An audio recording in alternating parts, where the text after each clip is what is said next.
கிறிஸ்தேசுக்குள் மிகவும் பிரியமாய் அழைக்கப்பட்ட அன்புக்குரிய சகோதர சகோதரி யாவருக்கும் இந்த அருமையான இந்த ஒரு காலை பொழுதிலே கிறிஸ்துக்குள்ளான அன்பின் வாழ்த்துதலை சபையார் யாவருக்கும் தெரிவித்துக் கொள்கிறேன்.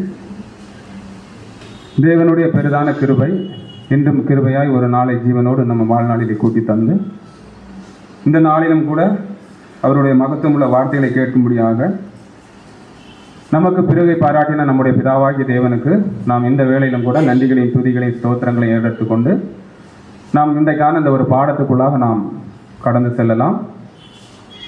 சகோதரர் அறிவித்த வண்ணமாக இன்றைக்கு நாம் பார்க்க இருக்கிற பாடத்தினுடைய தலைப்பு இந்த வீட்டுக்கு ரட்சிப்பு வந்ததுங்கிற தலைப்பில். இந்த ஒரு வார்த்தை வந்தாலே நமக்கு யார் ஞாபகத்துக்கு வருவா? முதல்ல சகோதரி என்ன பண்ணுவாருன்னா நம்முடைய ஞாபகத்துக்கு உடனே வருவார். அன்புக்குரிய சகோதர சகோதரிகளே, அப்படின்னா இந்த பாடத்தினுடைய ஆதார வசனம் நம்ம எதை எடுத்துருக்கிறோம்னா லூக்கா 19ஆம் அதிகாரம் 9ஆம் வசனம் வாசி. லூக்கா 19ஆம் அதிகாரம் 9ஆம் வசனம். இயேசு அவனை நோக்கி, இன்றைக்கு இந்த வீட்டுக்கு ரட்சிப்பு வந்தது, இவனும் ஆபிரகாமுக்கு குமாரனா இருக்கிறானே. அன்புக்குரிய சகோதர சகோதரிகளே, சகையினுடைய இந்த ஒரு வாழ்க்கை குறித்ததான நிறைய பாடங்கள் நம்ம என்ன பண்ணியிருக்கோம்னா கேட்டிருக்கிறோம். நிறைய விஷயங்களை பைபிள் என்ன பண்ணியிருக்கோம்னா படிச்சிருக்கிறோம். சகையை பற்றி வேதத்தில் எத்தனை இடத்துல சொல்லப்பட்டிருக்கு? சகையை குறித்து வேதத்தில் எத்தனை இடத்துல சொல்லப்பட்டிருக்கு? 4 சுவிசேஷ புஸ்தகத்தில் ஒரே ஒரு புஸ்தகத்தில் மட்டும்தான் என்ன பண்ணப்பட்டிருக்குன்னா சகையை குறித்து சொல்லப்பட்டிருக்கு. ஆனால் அன்புக்குரிய சகோதர சகோதரி கிட்டத்தட்ட ஒரு 7 வசனம் தான் என்ன பண்ணப்பட்டிருக்குன்னா 8 வசனம் கணக்குக்கு 8 வசனம் 2லேருந்து 9 வரைக்கும் அவரை குறித்து என்ன பண்ணப்பட்டிருன்னா 19ஆம் அதிகாரம் 2லேருந்து 9 வரைக்கும் அவரை குறித்து என்ன பட்டிருக்குன்னா சொல்லப்பட்டிருக்கு. ஆனால் அன்புக்குரிய சகோதர சகோதரி வசனங்கள் குறைவாக இருந்தாலும் ஆனால் அந்த வசனத்தின் மூலமாக பிதாவாகிய தேவன் நமக்கு சொல்ல வரக்கூடியதான தாற்பரிய விஷயங்கள், அதாவது ஆவிக்குரிய விஷயங்கள் எப்படி இருக்குன்னு நம்ம பார்க்கலாம்னா ரொம்ப யதார்த்தமாக மனம் முன் வந்து அவர் செய்துட்ட சில விஷயங்களை என்ன பண்ணுறாருன்னா ஆண்டவராக இயேசு கிறிஸ்து மேன்மைப்படுத்தி சொல்லக்கூடிய ஒரு விஷயம்தான் என்னன்னா இந்த லூக்கா 19ஆம் அதிகாரம் 9ஆம் வசனம். அதான் பார்க்குறோம். இயேசு அவனை நோக்கி, இன்றைக்கு இந்த வீட்டுக்கு ரட்சிப்பு வந்தது, இவனும் ஆபிரகாமுக்கு குமாரனாக இருக்கிறானே. ஏன் ஆண்டவராக இயேசு கிறிஸ்து இந்த ஒரு வார்த்தையை சகைக்கு சொன்னாருங்கிறத ஒரு முன்னோட்டமாக ஒரு விஷயத்தை பார்த்துட்டு நம்ம உள்ளே போயிடலாம். நீங்கள் மத்தேயு 5ஆம் அதிகாரம் எடுத்தீங்க, அதாவது யோவான் 5ஆம் அதிகாரம் எடுத்தீங்கன்னா ஆண்டவராக இயேசு கிறிஸ்துவுக்கும் பரிசேயர் சதுசேயர் வேதபாரர்களுக்கும் அங்கே என்ன நடக்கும்னா ஒரு முரண்பாடே நடந்துட்டு இருக்கும், வாக்குவாதம் மாதிரி நடந்துட்டு இருக்கும். அப்போ ஆண்டவராக இயேசு கிறிஸ்துக்கிட்ட அவங்க என்ன சொல்றாங்கன்னா, நாங்கள் யாராக இருக்கிறோம்னா ஆபிரகாமின் புத்திரர்களாக இருக்கிறோம்னு சொல்லுவாங்க. அப்போ ஆண்டவராக இயேசு கிறிஸ்து சொல்வாரு, நீங்க ஆபிரகாமின் புத்திரர்களாக இருந்தால் ஆபிரகாமின் கிரியைகளை காண்பிப்பீர்கள் அல்லவா, நீங்கள் ஆபிரகாமின் புத்திரர்கள் அல்ல, நீங்கள் பிசாசினால் உண்டானவர்கள் ஒரு விஷயத்தை சொல்வார். எதன் அடிப்படை சொல்வார்னா, இவர் தேவகுமாரனாக இருந்தும் அவர்கள் எதிர்பார்த்த மெசியாவாக இருந்தபோது கூட அவர்கள் மத்தியிலே வந்து அநேக அற்புத அடையாளங்களை செய்தும் கூட இயேசு கிறிஸ்து அவங்க என்ன பண்ணலைன்னா நம்பல. முதல்ல நம்பாததுனால அங்கே என்ன சொல்றாங்கன்னா, நாங்கள் வேசித்தனத்தால் உண்டானவர்கள் அல்லன்னு ஒரு வார்த்தையும் கூட அங்கே என்ன பண்ணுவாங்கன்னா பயன்படுத்துவாங்க.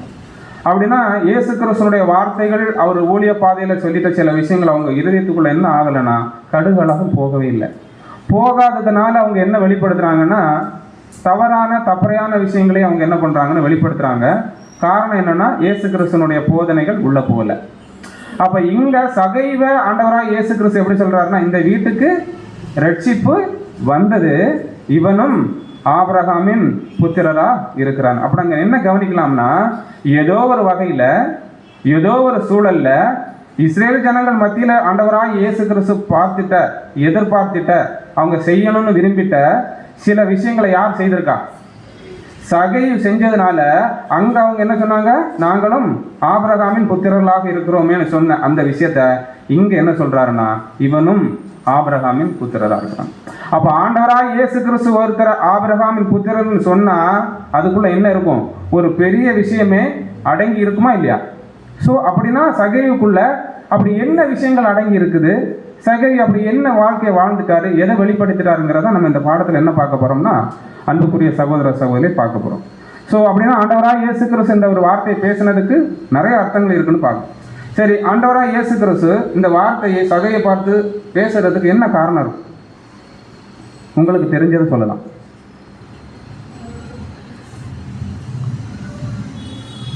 மீண்டும் அதே மௌனம். இயேசு கிறிஸ்துவை பார்க்கறதுக்கு என்ன பண்ணியிருக்கிறாருன்னா ஒரு ஆவல் கொண்டு இருக்கிறார். வேற இப்போ இயேசு கிறிஸ்துவை குறித்து அவரை பார்க்கணும்னு ஆவல் கொண்டவர்களை பற்றி உடனே ஆண்டவராக இயேசு கிறிஸ்து இப்படி ஒரு வார்த்தை சொல்ல முடியுமா? கண்டிப்பாக என்ன பண்ண முடியாது, சொல்றதுக்கு வாய்ப்பு கிடையாது. அப்படின்னா வேற ஏதாவது நம்ம கேட்ட விஷயங்கள், தெரிஞ்ச விஷயங்கள் ஏதாவது உங்களுக்கு தெரிஞ்சா சொல்லலாம். நிறைய விஷயங்கள் இருக்கு அன்புக்குரிய சகோதர சகோதரிகளே. இஸ்ரேல் ஜனங்களோட மத்தியில் அன்னைய காலகட்டத்தில் எப்படி இருந்திருக்குன்னு பார்த்தீங்கன்னா, தங்களை தாங்களே மாத்திரம் அவங்க என்ன நினைச்சிட்டு இருந்திருக்காங்கன்னா, நீதிமான்கள் என்ன நினைச்சிட்டு இருந்திருக்காங்க. ஆனா தேவன் அப்படி யாரும் என்ன தன்னை தானே உயர்த்துகிறவங்கள தேவன் என்ன எந்த ஒரு பார்வையில் அங்கீகரிக்க மாட்டார்னு நீதிமான்ங்கிற ஒரு பார்வையில அங்கீகரிக்க மாட்டார். அப்ப எந்த ஒரு தன்மை உடையவர்களை தேவனுடைய பார்வையில கிறிஸ்து நீதிமான்களாக அங்கீகரிப்பாருன்னா நம்ம பார்க்க போறோம். இப்போ சகையு எப்படிப்பட்டவருங்கிற விஷயத்த முதல்ல நம்ம என்ன செஞ்சிடலாம்னா சில விஷயங்களை நம்ம பார்த்துடலாம். இப்போ சகையு குறித்து நம்ம பார்க்கும்போது அன்புக்குரிய சகோதர சகோதரிகளே, சகையுங்கிற ஒரு பேருடைய அர்த்தம் ரொம்ப ரொம்ப முக்கியமான ஒரு அர்த்தம். சகையுங்கிறவுடைய அந்த பேருடைய அர்த்தம் என்னன்னா அன்புக்குரிய சகோதர சகோதரே, தூய்மையானவன். என்ன பேரு?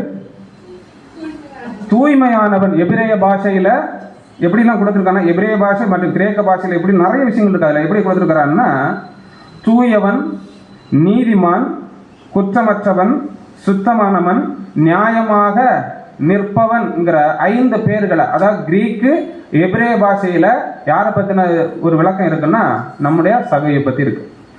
அப்ப இங்க என்ன ஒரு விஷயத்தை புரிஞ்சுக்கலாம்னா, இந்த பேரை இவருக்கு அவர்கள் பெற்றோர்கள் சூட்டியிருக்காங்கன்னா அவருடைய பெற்றோர்களுடைய வாழ்க்கை எப்படி இருந்திருக்கும்? சும்மா யதார்த்தமான ஒரு வாழ்க்கை வாழ்ந்தவொன்னு இந்த சகையுக்கு இந்த பேரை வைக்கிறதுக்கு என்ன கிடையாதுன்னா சாத்தியமே கிடையாது.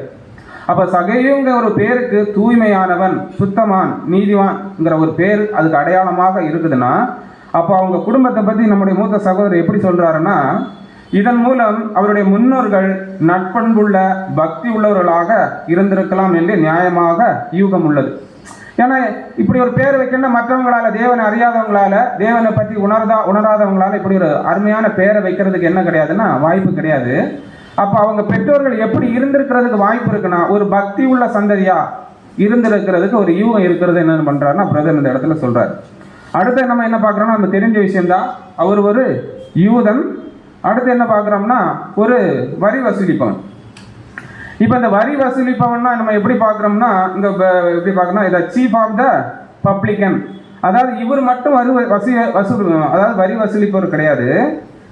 இவர் அந்த வரி வசூலிப்பவர் தலைவன். நம்ம 2ஆம் வசனத்துல அது இருக்கும், லூக்கா 19:2 இருக்கும். அவ ஆயக்காரனுக்கு தலைவனும்னு வசனம் இருக்கும். அப்ப இங்க என்ன கொடுக்குறாருன்னா, அவன் சாதாரண பப்ளிகன் அல்ல, சீப் பப்ளிகன். அப்படின்னா எப்படி புரிஞ்சுக்கலாம்னா, வரி வசூலிப்பவர்களுக்கு ஒரு தலைவனாக என்ன பண்ணியிருக்கிறான் இருந்திருக்கு. அப்ப அந்த ஐஸ்வர்யவான்ங்கிற ஒரு விஷயத்தை நம்ம எப்படி பார்க்கலாம்னா, அந்த அநேக சீப் பப்ளிகன், அதாவது வரி வசூலிப்பவர்கள் மத்தியில ஒரு கனமிக்கவனாக யார் இருந்திருக்கிறாருன்னா இருந்திருக்காரு. அதுக்கப்புறம் யாருக்கு மத்தியில் இவர் ஒரு கனமிக்கவனாக இருந்திருக்கிறாருன்னா ரோமர்கள் மத்தியிலையும் இவர் ஒரு கனமிக்கவராக இருந்திருக்கு. ஏன்னா அவங்கள்ட்ட இருந்து கான்ட்ராக்ட் எடுத்து தான் இவர் என்ன பண்ணிட்டு இருக்கிறாருன்னா, இந்த வரி வசூலிக்கக்கூடிய ஒரு தொழிலை அநேகரை இவருக்கு கீழே வச்சு என்ன பண்ணிட்டு இருக்கிறாருன்னு நடத்திட்டு இருக்கிறார். அன்பானவர்களே, இவரும் ஒரு யூதன் தான். ஆனா யூதர்கள் மத்தியில இவங்களுக்கு என்ன கிடையாதுன்னா ஒரு நற்பேரே கிடையாது. ஏன் கிடையாதுன்னா, அதாவது ரோமர்கள் யூதர்களை ஆட்சியின் கீழே அடிமைப்படுத்தப்பட்டு ஆட்சி நடத்தி வந்ததுனால இவங்க ஒரு கூட்டத்தார என்ன பண்ணிட்டு இருக்காங்க, ரோமருக்கு வேலை பார்த்துட்டு இருக்காங்க. அப்படி பார்க்கறதுனால யூதர்கள் மத்தியில் இவங்களுக்கு என்ன கிடையாதுன்னா எந்த ஒரு நற்பெயருமே கிடையாது. அது நம்ம எப்படி புரிஞ்சுக்கலாம்னா, ரோம அரசு சார்பாக இவங்க என்ன பண்ணவங்கன்னா, ரோம அரசு சார்பாக வரி வசூலித்தவர்கள் யூத சமுதாயத்தில் பிறந்தவர்களானதால் இவங்க என்ன பண்ண துரோகிகள் என்று கருதப்பட்டிருக்காங்க. அடுத்து என்ன பார்க்குறோம்னா, மத ரீதியாக அசுத்தம் உள்ளவர் என சமூகத்தால் ஒதுக்கப்பட்டிருக்காங்க. உதாரணத்துக்கு சதிசெயர், பரிசெயர், வேதபாரர்லாம் இவங்களை எப்படி பார்க்கணும்னா, எந்த அளவுக்கு கீழ்த்தரமானவராக பார்ப்பாங்களோ அந்த அளவுக்கு கீழ்த்தரமானவர்களாக தான் இவங்களை என்ன பண்ணியிருக்காங்கன்னா பார்த்துருக்காங்க. ஏன்னா இவங்க யாருக்கு கீழே வேலை பார்க்குறாங்க, ரோமன் கவர்மெண்ட்டுக்கு கீழே வேலை பார்க்கறதுனால இவங்க அந்த கோணத்தில் தான் அவங்க என்ன பண்ணியிருக்காங்க நடத்திருக்காங்க. அடுத்து பார்த்தீங்கன்னா, அவர்களின் சொந்த மக்களிடையே மதிப்பிழந்த வகுப்பினர், இவங்களுக்கு எந்த ஒரு கனமோ மரியாதையோ எந்த ஒரு விஷயத்திலையும் பங்கே இவங்களுக்கு என்ன ஆகாதுன்னா கிடையாது. அடுத்தது, நிதி ரீதியாக ஒழுக்கக்கேடானவர்களாகவும் விசுவாசம் உள்ள யூதர்களின் நம்பிக்கைக்கும் மரியாதைக்கும் தகுதியற்றவர்களாகவும் கருதப்பட்டிருக்காங்க. அப்போ என்ன ஒரு விஷயத்தை பார்க்கலாம்னா, இஸ்ரேல் மத்தியில் எப்படி தான் இவர்களை பார்த்தார்கள்னா, பைபிளிலிருந்து ஒரு சம்பவத்தை உதாரணத்துக்கு நம்ம எடுக்கலாம். இப்போ சதிசேயர், பரிசேயர், வேதபாரர்கள் மற்றும் நியாயப்பிரமாணத்துக்கு ஓரளவுக்கு உண்மையாக இருந்த இஸ்ரேல் ஜனங்கள் இவங்களை எப்படி பார்த்துருப்பாங்க? இந்த வரி வசூலிப்பவங்களை குறித்ததான ஏதாவது விஷயங்கள் வந்து பைபிளில் முன்குறிக்கப்பட்டிருக்கா? பைபிளில் ஏதாவது சொல்லப்பட்டிருக்கா? நமக்கு ஞாபகத்துக்கு வருதா? முந்தின அதிகாரத்திலே இருக்கு. ஆயக்காரனும் பரிசேயனும் எங்கே போனாங்க? ப்ரேயர் பண்ணுறதுக்கு. இப்போ ப்ரேயர் பண்ணும்போது அன்புக்குரிய சகோதர சகோதரி, யார் முதல் ப்ரேயர் பண்ணுறா? பரிசேயன் என்ன பண்ணுறாரு? ப்ரேயர் பண்ணுறாரு. பரிசேயன் ப்ரேயர் பண்ணும்போது எப்படி பண்ணாரு? ஞாபகம் இருக்கா? வசனம் வாசிக்கலாம். லூக்கா 18ஆம் அதிகாரம் 11ஆம் வசனம். லூக்கா 18ஆம் அதிகாரம் 11ஆம் வசனம். பரிசேயன் நின்று, தேவனே, நான் பரிகாரர், அநியாயக்காரர், விபச்சாரக்காரர் ஆகிய மற்ற மனுஷனைப் போலவும் இந்த ஆயக்காரனைப் போலவும் இராததனால் உம்மை ஸ்தோத்திரிக்கிறேன். இங்க அன்புக்குரிய சகோதர சகோதரி, இங்க ஒரு விஷயத்தை நம்ம கிளியரா புரிஞ்சுக்கணும். இங்க சொல்றாருல, சில பட்டியல் போடுறாரு. இந்த பரிசேயன் என்ன பட்டியல் போடுறாருன்னா, நான் பரிகாரர், நான் உமக்கு எப்படி இருக்கிறேன்? உண்மை உள்ளவனாக இருக்கிறேன். அடுத்து சொல்றாரு, அநியாயக்காரர், விபச்சாரக்காரர் ஆகிய மற்ற மனுஷரை போலவும் இந்த ஆயக்காரனை போலவும் இராததினால். அப்ப இங்க என்ன சொல்றாருன்னா, இந்த அநியாயக்காரர், விபச்சாரக்காரர், ஆயக்காரன் யார் தான் சொல்றாரு? சக உடன் சகோதர சகோதரன். அவர்களும் யார் தான்? அதே யூத கோத்திரத்துல உள்ள அதே இவங்கள தான் இந்த பரிசேயன் எப்படி சொல்றாருன்னா, அந்த பாவிகளை போல, விபச்சாரர்களை போல, ஆயக்காரர்களை போல நான் இல்லை. நான் யாரு? ரொம்ப உமக்கு உண்மையாக இருக்கிறவன். என்ன பண்றேன்? 10ல் 1 பாகம் தசம பாகம் கொடுக்குறேன். எல்லா விஷயங்களையும் குறித்து அங்க என்ன பண்றான்னா, தன்னை பெருமைப்படுத்தி சொல்லிட்டு வர்றார். அப்படின்னா அன்புக்குரிய சகோதர சகோதரி, இந்த அளவுக்கு ஒரு பிரேயர்ல அவங்கள கீழ்த்தரமாக தேவ சமூகத்துல கொண்டு போற அளவுக்கு இவங்களை எப்படி பார்த்துருக்காங்கன்னா, மட்டமான ஒரு நிலையில என்ன பண்ணியிருக்காங்கன்னா பார்த்துருக்காங்க. ஆனா அதே ஆயக்காரன் எப்படி பிரேயர் பண்ணாரு? வசனம் வாசிக்கலாம் பாருங்க. லூக்கா 18:13. லூக்கா 18ஆம் அதிகாரம் 13ஆம் வசனம். ஆயக்காரன் தூரத்திலே நின்று தன் கண்களையும் வானத்துக்கு ஏறெடுக்க துணியாமல். இப்போ வந்து என்ன பாக்குறோம்னா, அந்த ஆயக்காரன் தன் கண்களை வானத்துக்கு ஏறெடுக்க துணியாமல். ஏன்? அவரோட என்ன இருக்கு? ஒரு கில்ட்டி, அதாவது நான் இருதயத்துல ஒரு குற்ற உணர்வு, ஒரு தவறு உணர்வு இருக்கிறதுனால தேவ சமூகத்தில் அவர் என்ன பண்ண முடியல, தன்னை உயர்த்தாம என்ன பண்றாருன்னா, தேவனே பாவியாகிய என்மேல் கிருபையாயிரம் என்றார். இப்ப என் கேள்வி என்ன, இந்த இடத்துல யாருடைய பிரேயர் தேவ சமூகத்துக்கு போயிருக்கும்? யாருடைய பிரேயர் போயிருக்கும்? ஆயக்காரனுடைய பிரேயர் தான் என்ன ஆயிரும் போயிருக்கும். ஏன் இந்த இடத்துல ஆயக்காரனுடைய பிரேயர் போயிருக்கும்? ஆயக்காரன் என்ன பண்ணியிருக்கிறாரு? தேவ சமூகத்துல தன்னை தாழ்த்தி இருக்கிறாரு. பரிசேயன் தேவ சமூகத்தில் என்ன பண்ணியிருக்கிறாரு? தன்னை உயர்த்திருக்கிறார்.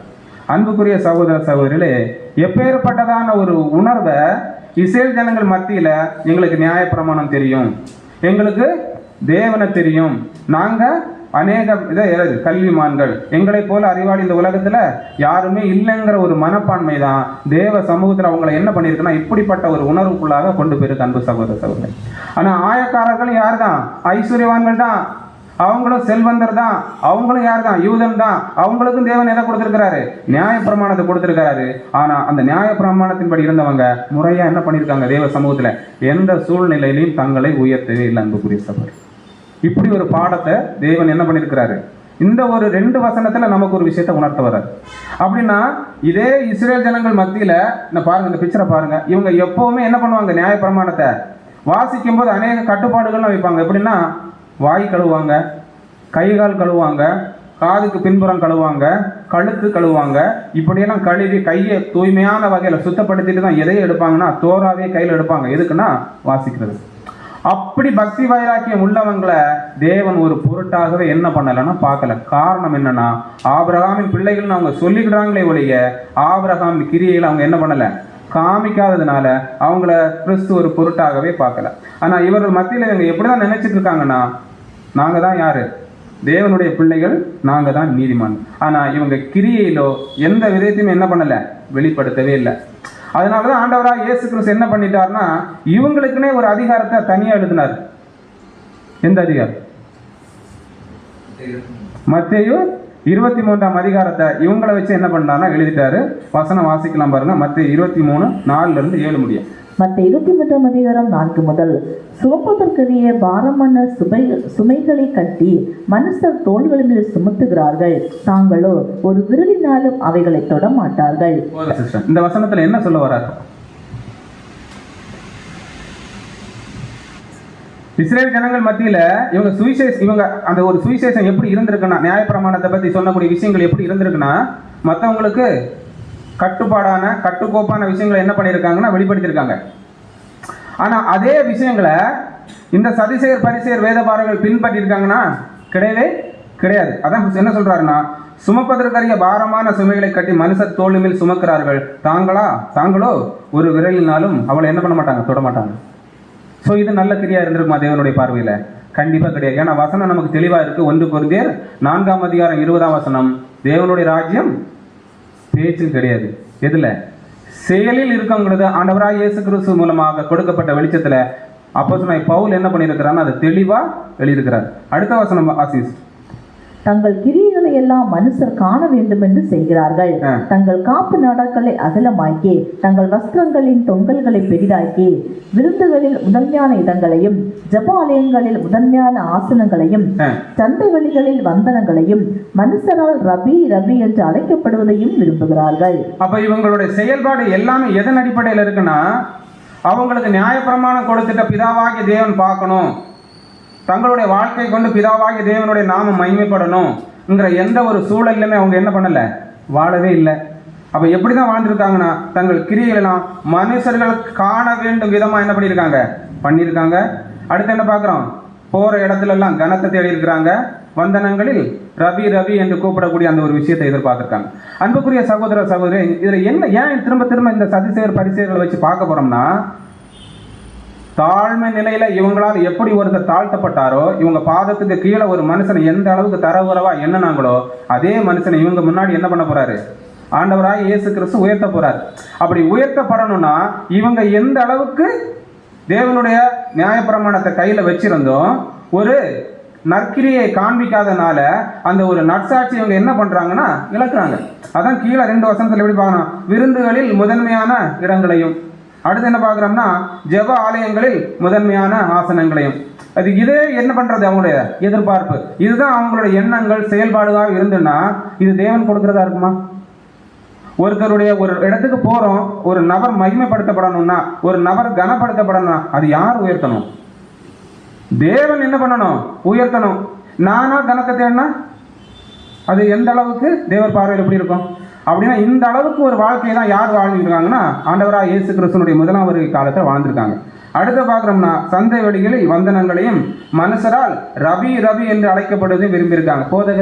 போதகரேங்கிற விஷயத்த ரொம்ப அதுல பரிசெயர் ரொம்ப எதிர்பார்த்திருக்காங்க பழைய ஏற்பாட்டு காலத்தில். அன்புக்குரிய சகோதர சகோதரி, அப்போ அன்பானவர்கள் இவர்கள் யாரை குற்றப்படுத்துகிறார்கள், குறை சொல்லுகிறார்கள்னா ஆயக்காரர்களையும் பாவிகளையும் என்ன பண்ணிருக்காங்க, ரொம்ப கீழ்த்தரமா குற்றப்படுத்திருக்காங்க.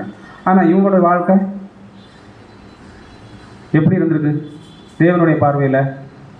அந்த பாவிகளை விட, அந்த ஆயக்காரர்களை விட, விபச்சாரர்களை விட படுமோசமா என்ன ஆயிருக்கும் கண்டிப்பா தெரிஞ்சிருக்கும். ஏன்னா தேவன் ஒவ்வொருவருடைய இருதயத்தை என்ன பண்ணக்கூடியவர், உள்ள இருக்கிறவரை ஆராயக்கூடிய தேவன்கிட்ட வெளிப்புறமான ஒரு வாழ்க்கையை வச்சு தேவ நாமத்தை என்ன பண்ண முடியாது, மகிமைப்படுத்த முடியாது. தேவன் சந்தோஷப்படத்தக்கதான ஒரு கிரியையில காமிக்கவும் முடியாது. அப்ப இங்க என்னன்னா, ஆனால் ஆண்டவர் யாரை மீட்க இந்த பூமிக்கு வந்தார்? பரிசேயர் சதிசேயர் வேதபார நீதிமான்களை மீட்க இந்த பூமிக்கு வந்தார்? கண்டிப்பா கிடையாது. யாரை மீட்க வந்தார்? பாவிகளை தான் என்ன பண்ணியிருக்கிறாரு, மீட்க வந்தாரு. வசனம் வாசிக்கலாம் பாருங்க. 1 தீமோத்தேயு 1ஆம் அதிகாரம் 15ஆம் வசனம். 1 தீமோத்தேயு 1ஆம் அதிகாரம் 15ஆம் வசனம். பாவிகளை ரட்சிக்க கிறிஸ்து இயேசு உலகத்தில் வந்தார் என்கிற வார்த்தை உண்மையும் எல்லா அங்கீகரிப்புக்கும் பாத்திரமும் ஆனது. அவர்களில் பிரதான பாவி நான். இப்ப இது யார் சொல்றாருன்னா, அப்போஸ்தலனாகிய பவுல் சொல்றார் நமக்கு சுவிசேஷத்துல. என்ன சொல்றாருன்னா, பாவிகளை ரட்சிக்க கிறிஸ்து இயேசு உலகத்தில் வந்தார், அவைகளில் பிரதான பாவி நான். அப்ப இதுல நமக்கு என்ன பாடம்னா, அன்புக்குரிய சகோதர சகோதரே, எந்த அளவுக்கு சத்தியத்தை கேட்க கேட்க சத்தியத்துல உணர்வு அடைய அடைய நம்மளை ஒரு பாவி என்று தேவ சமூகத்துல அறிக்கையிட்டு இந்த பாவ நிலையிலிருந்து என்னை மீட்டெடுங்க தேவனே என்று அவர் சமூகத்துல மன்றாடும் போதுதான் அவர் என்ன பண்ணுவார், அவங்கள உயர்த்தக்கூடிய ஒரு தேவனா இருக்கிறபடினாலதான் அப்போஸ்தலனாகிய பவுல் இங்க என்ன சொல்றான்னா, அவைகளில் பிரதான பாவி நான் சொல்றாரு. அப்போ பிரதான பாவி நான் இல்ல, நான் நீதிமான், எனக்கு எல்லாம் தெரியும்னு ஒருத்தர் இருந்தான்னா அது யாருடைய வாழ்க்கை? சதுசேயர், பரிசேயர், வேதபாரருடைய மைண்ட் செட்டா தான் இருக்கணும். என்ன பார்க்குறோம்னா பார்க்குறோம். அப்போ எவன் ஒருவன் பாவத்தை விட்டு மனம் திரும்புகிறான் என்பதே ஆண்டவனுடைய பார்வையாக இருந்தது. அப்படின்னா இந்த பாடத்தில் அப்படி ஒரு மனமாறுதலை யார் காண்பித்திருக்கிறாருன்னா, யார் காண்பித்திருக்கிறார்? இந்த சகையு என்ன பண்ணியிருக்கிறாருன்னா காட்டணும். சரி, இப்போ சகையு கிட்ட வந்துடலாம். சகையு ஆண்டவராக இயேசு கிறிஸ்துவை பார்க்கணும்னு இருந்தார் இல்லையா? அவர் மரத்தில் ஏறினது என்ன கோணம் தான்? எப்படியாவது ஆண்டவராக இயேசு கிறிஸ்துவை பார்க்கணுங்கிறதான். இப்போ எதனால ஆண்டவராக இயேசு கிறிஸ்துவை பார்க்கணும்னு ஒரு ஈர்ப்பு அவருக்கு ஏற்பட்டு மரத்தின் மேலே ஏறினார்?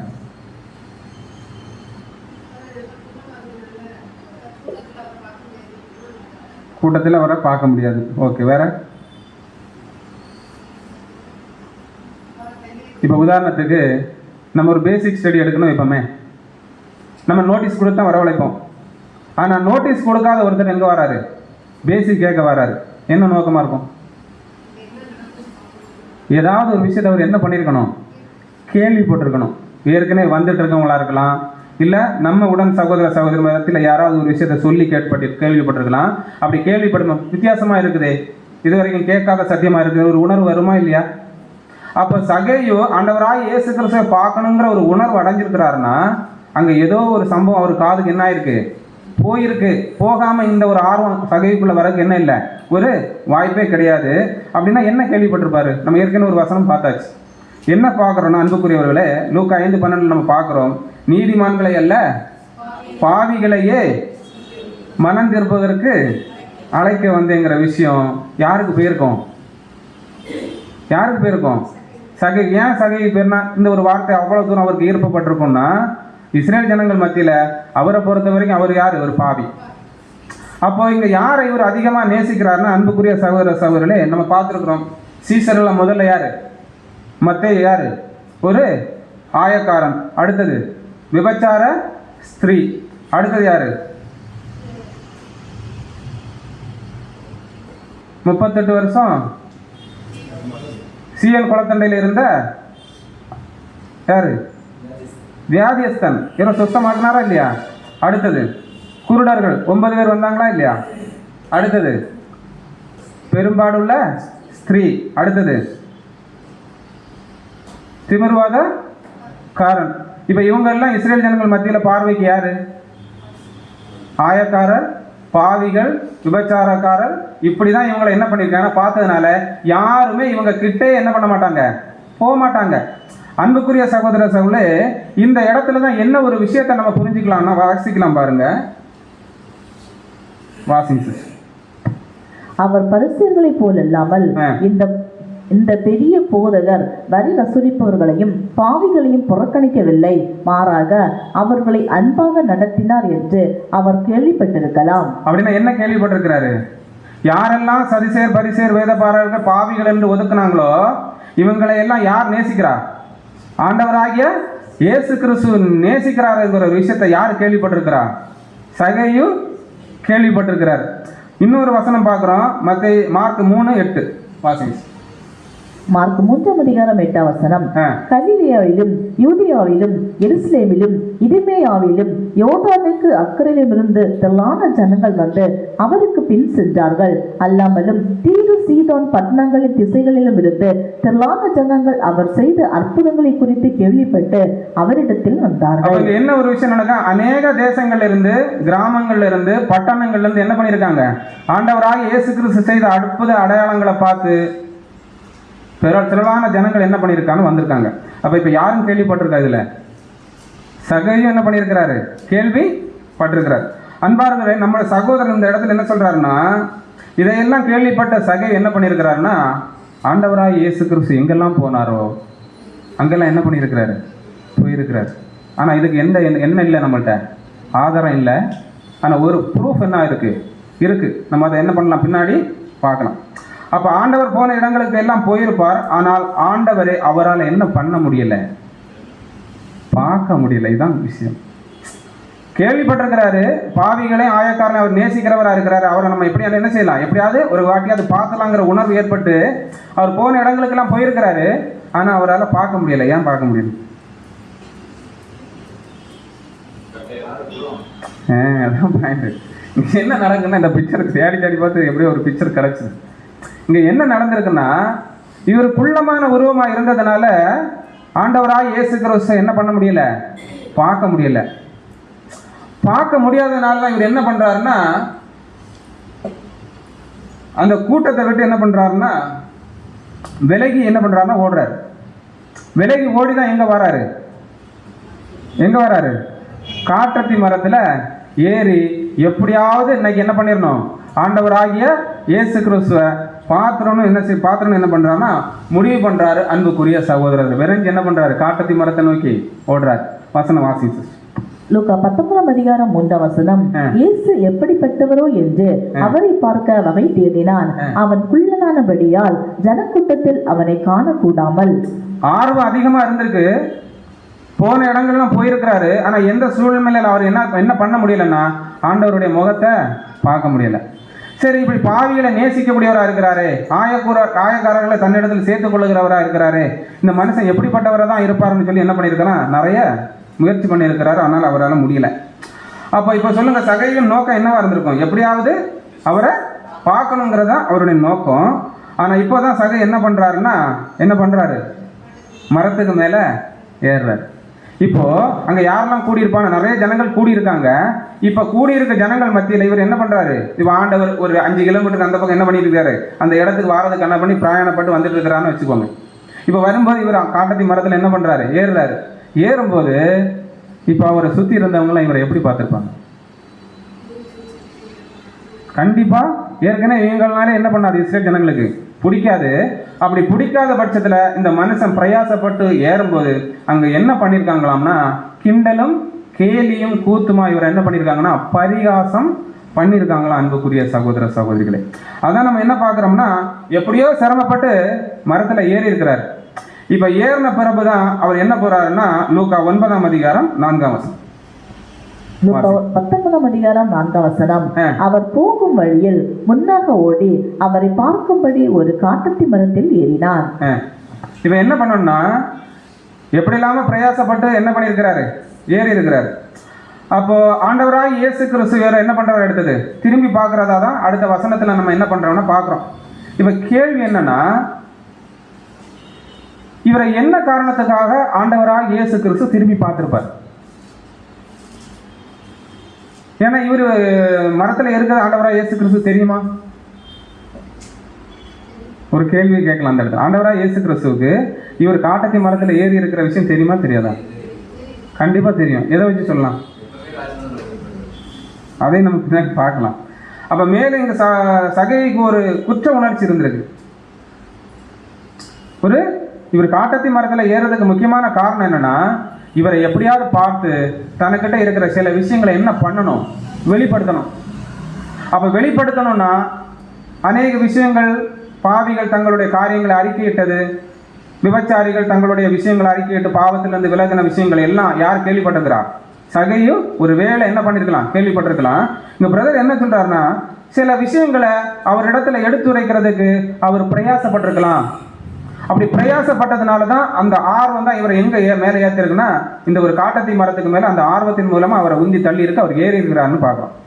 இப்ப இதுல பிரதர் என்ன கொடுக்குறாருன்னா, அந்த காலத்துல இவர்களை எப்படி பார்த்திருக்காங்கன்னா, இவர்கள் அநியாயமான முறையில் பணம் சம்பாதிப்பார்கள். உதாரணத்துக்கு டாக்ஸி போடுறோம், டாக்ஸி போடக்கூடிய ஜனங்கள் எந்த விதமான கஷ்டப்படுறாங்க, அவங்க என்ன விதமான மனவேதனையில் இருக்காங்கன்னு வரி வசூலிப்பவர்கள் என்ன ஆகாது, தெரியவே தெரியாது.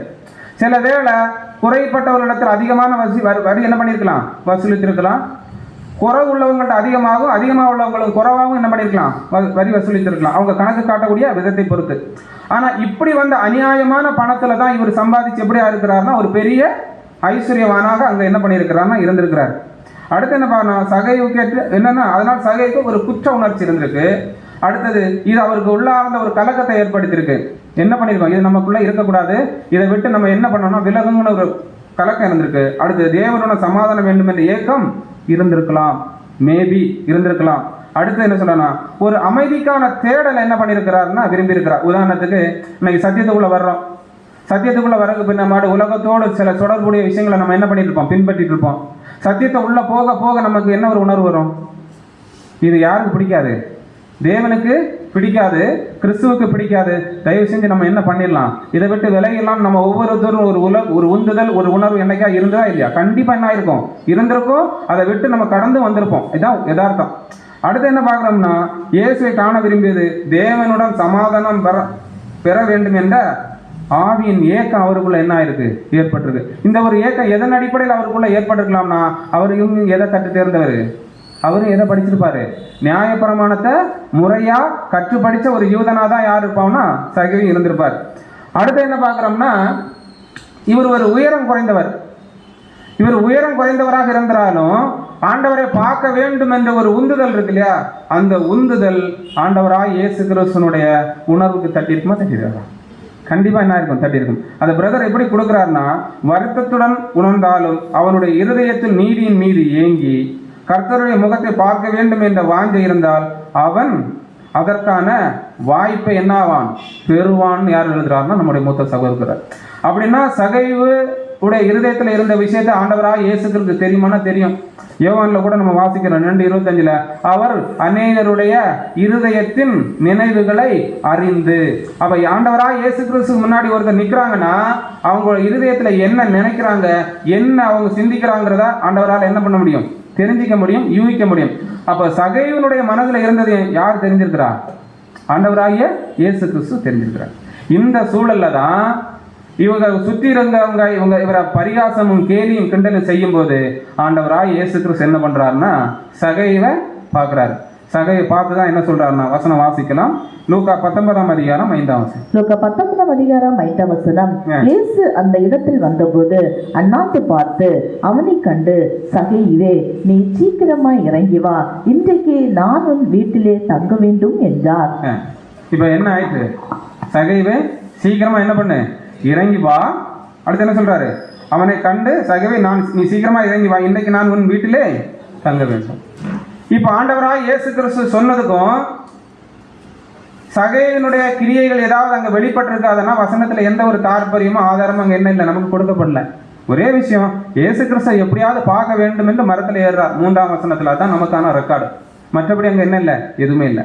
அப்ப இங்க எழுதப்பட்ட விஷயங்கள் நாம் எதன் அடிப்படையில பார்க்கணும்னா, அன்புக்குரிய சகோதர சகோதரே, ஆவிக்குரியவைகளை ஆவிக்குரியவைகளோடு சம்பந்தப்படுத்தி பார்க்கணுங்கிற ஒரு உணர்வுல நம்ம இந்த பாடத்தை என்ன பண்ணிட்டு இருக்கோம்னா பார்த்துட்டு இருக்கிறோம். இப்போ ஏன்னா அநேக முறை முயற்சி எடுத்திருக்கிறார், ஆண்டவர் என்ன பண்ண முடியல, பார்க்க முடியல. ஆனால் அவரை பார்க்க வந்தவருக்கு ஆண்டவர் தன்னோடு பேசினது மட்டும் இல்லை, இப்ப என்ன சொல்லிட்டாரு, உங்க வீட்டுக்கு நான் வாரேன்னு சொன்னோன்னே சகைவுக்கு எப்படி இருந்துடும். உதாரணத்துக்கு ஓணம் பம்பர் லாட்டின்னு சொல்லுவாங்க கேரளால. ஒரு பம்பர் லாட்டி ஒரு 5000 ரூபா அடிக்காதா, இல்லை ஒரு 10,000 ரூபா அடிக்காதான்னு ஒரு உலகத்தான் மனசுல ஒரு ஏக்கம் இருக்கும் இல்லையா. இப்போ அந்த ஏக்கத்துக்கு ஒரு 10 கோடி ரூபா லாட்டில விழுந்துட்டுனா எப்படி இருக்கும், அவருக்கு கால் 2 என்ன ஆகாது, தரையிலே இருக்காது. இப்ப சகையனுடைய உணர்வு எப்படிதான்னா அப்படிதான். ஏன்னா அன்புக்குரிய சகோதரரே, பார்த்தா போதும் என்று வந்தவருக்கு நான் வீட்டு சீக்கிரம் இறங்கி வா, வீட்டுக்கு வரேன்னு சொன்னவர் அவரால் என்ன பண்ண முடியல, கையங்காலும் ஓடலை. இப்பதான் நம்ம என்ன பார்க்கிறோம்னா, இயேசு சகைவை பெயரால் அழைத்தது சாதாரண புனித அறிவால் அல்ல, உள்ளார்ந்த உணர்வு. என்ன பண்ணியிருக்கிறாருன்னா, சகையனுடைய இருதயத்தில் இருந்த விஷயத்த ஆண்டவராக இயேசு கிறிஸ்து என்ன பண்ணியிருக்கிறாரு, உணர்ந்திருக்கிறார். அடுத்து என்ன பார்க்குறோன்னா, மனித உள்ளத்தை அறியும் தெய்வீக அறிவு. அது எல்லாம் புரிஞ்சுக்கலாம். மனித அறிவை அறியும் தெய்வீக அறிவு. அப்போ நம்முடைய இந்த இடத்துல நம்ம இருக்கிறோம்னா நம்முடைய இருதயத்தில் என்ன இருக்கு, என்ன சிந்திக்கிறோம், என்ன நோக்கத்தில் இந்த இடத்துக்கு கடந்து வரோம்னு யாருக்கு தெரியும், நம்முடைய ஆண்டவராகிய இயேசு கிறிஸ்து தெரியுங்கிறத நம்ம இப்போ என்ன பண்ணிக்கலாம்னா புரிஞ்சுக்கலாம். அடுத்து சொல்றாரு, எதுவாக இருந்தாலும் முக்கியமானது கர்த்தர் மனிதனுக்குள் இருப்பதை வாசிப்பவர். அவர் என்ன சிந்திக்கிறாருங்கிறத அவரால் என்ன பண்ண முடியும், ஒன்னா வாசித்து தெரிந்து கொள்ள முடியும்னு சொல்றாரு. அடுத்த வசனம் பார்க்கிறோம், ரோமர் 12:16 வாசி. ரோமர் 12:16 நீங்கள் ஒரு மனத்தவராயிருங்கள், உயர்வு மனப்பான்மை கொள்ளாமல் தாழ்மையில் உள்ளவர்களோடு நன்கு பழகுங்கள். நீங்கள் உங்களையே அறிவாளிகள் என கருதி பெருமிதம் கொள்ள வேண்டாம். அப்போ இந்த வசனத்தை நம்முடைய மூத்த சகோதரர் எதன் அடிப்படையில கோட் பண்றாருன்னா, இதே மாதிரி ஏக்கம் உடையவர்கள் இருப்பாங்க இல்லையா, யாரு உடன் அங்கங்கள் எப்படி இருப்பாங்க, நான் எப்படியாவது ஆண்டவருடைய வார்த்தைக்கு கீழ்ப்படியணும், ஆண்டவருடைய சொல்லுக்கு நான் என்னை முழுமையா ஆட்கொள்ளப்பட்டு வழி நடத்தப்படணுங்கிற ஒரு பிரயாசத்தோடு வாங்கியோடு இருப்பாங்கல்ல, இப்படிப்பட்டவங்க தான் தேவனுடைய பார்வையில யாரு, கீழானவர்கள். இப்ப என்ன சொல்றாருன்னா வசனத்துல, நீங்கள் ஒரு மனத்தவராய் இருங்கள், உயர்வு மனப்பான்மை கொள்ளாமல். தேவ சமூகத்துல உயர்வு மனப்பான்மை எதுவுமே கொள்ளாதீங்க, தாழ்மை நிலையில் உள்ளவர்களோடு நன்கு என்ன பண்ணுங்க, பழகுங்கள். ஏன் தாழ்மை உணர்வு உள்ளவர்களுக்கு நான் நன்கு பழகணும்? ஏன்னா அவங்க கிட்ட தான் யார் இருப்பா, தேவன் என்ன பண்ணுவாரு, இருப்பாரு. அன்புக்குரிய முக்கியமான பாயிண்ட் இதெல்லாம் கவனிங்க. தாழ்மை மனப்பான்மை உள்ளவங்கிட்ட யார் இருப்பார்னா தேவன் இருப்பாரு. அப்ப தாழ்மை மனப்பான்மை உள்ளவங்கள்ட்ட தான் யார் அதிகமா பழகணும், சத்தியத்துல உள்ள உடன் சகோதர சகோதரி பழகணுங்கிறத பாக்குறோம் அன்புக்குரிய சகோதர சகோதரியிடம். அப்ப அன்பானவர்களே, இந்த இடத்துல ஆண்டவர் சபையை திரும்பி பார்த்தார் இல்லையா, அதுக்கு வேற ஏதாவது காரணம் இருக்குமான்னு கேட்டா நம்முடைய பதில் என்ன? ஒரு பாயிண்ட் பார்த்தோம். என்ன பாயிண்ட் பார்த்தோம்னா, அங்க சுத்தி இருந்தவங்க என்ன பண்ணியிருக்காங்க, அவரை கேலியும் கிண்டலும் செஞ்சது நிமித்தமாக ஆண்டவராக இயேசு கிறிஸ்து பார்த்திருக்கலாம். அடுத்து என்ன பார்த்தோம்னா, உள்ளுணர்வை, அதாவது சகையினுடைய மனிதரோட உள்ளுணர்வை யார் அறிகிறவரா இருக்கிறாருன்னா ஆண்டவராக இயேசு கிறிஸ்து அறிகிறவரா இருந்ததுனால அதன் அடிப்படையில பார்த்துதான் அவர் என்ன பண்ணிருக்காரு, சீக்கிரமா இறங்கி வா, இன்னைக்கு உன் வீட்டுக்கு நாம் வர வேணும்னு சொன்ன ஒரு வார்த்தை சொல்லியிருக்காரு. இப்ப வேற ஏதாவது இருந்திருக்கிறதுக்கு வாய்ப்பு இருக்கா? ஆனா இருக்கு. என்ன நடந்திருக்கிறதுக்கு வாய்ப்பு இருக்கு. சகையை முதல்ல யாருக்கு பிடிக்காது? இஸ்ரேல் ஜனங்கள் மத்தியில யாருக்குமே ஆயக்காரர்கள் என்ன பண்ணாது, பிடிக்காது. இப்ப என்ன நடக்குதுன்னா, ஆண்டவர் அந்த இடத்துல வந்திருக்கும் போது கண்டிப்பாக அவருடைய உயரத்தையும் அவர் இதையும் பார்த்து என்ன பண்ணியிருக்காருன்னா கேள்வி கிண்டல் செஞ்சிருக்காரு, பார்த்துட்டோம். இப்ப அடுத்தது நம்ம என்ன ஒரு விஷயத்த பார்க்கலாம்னா, அதே இதுல லூக்கா 19:6-7 வாசிக்கலாம் பாருங்க.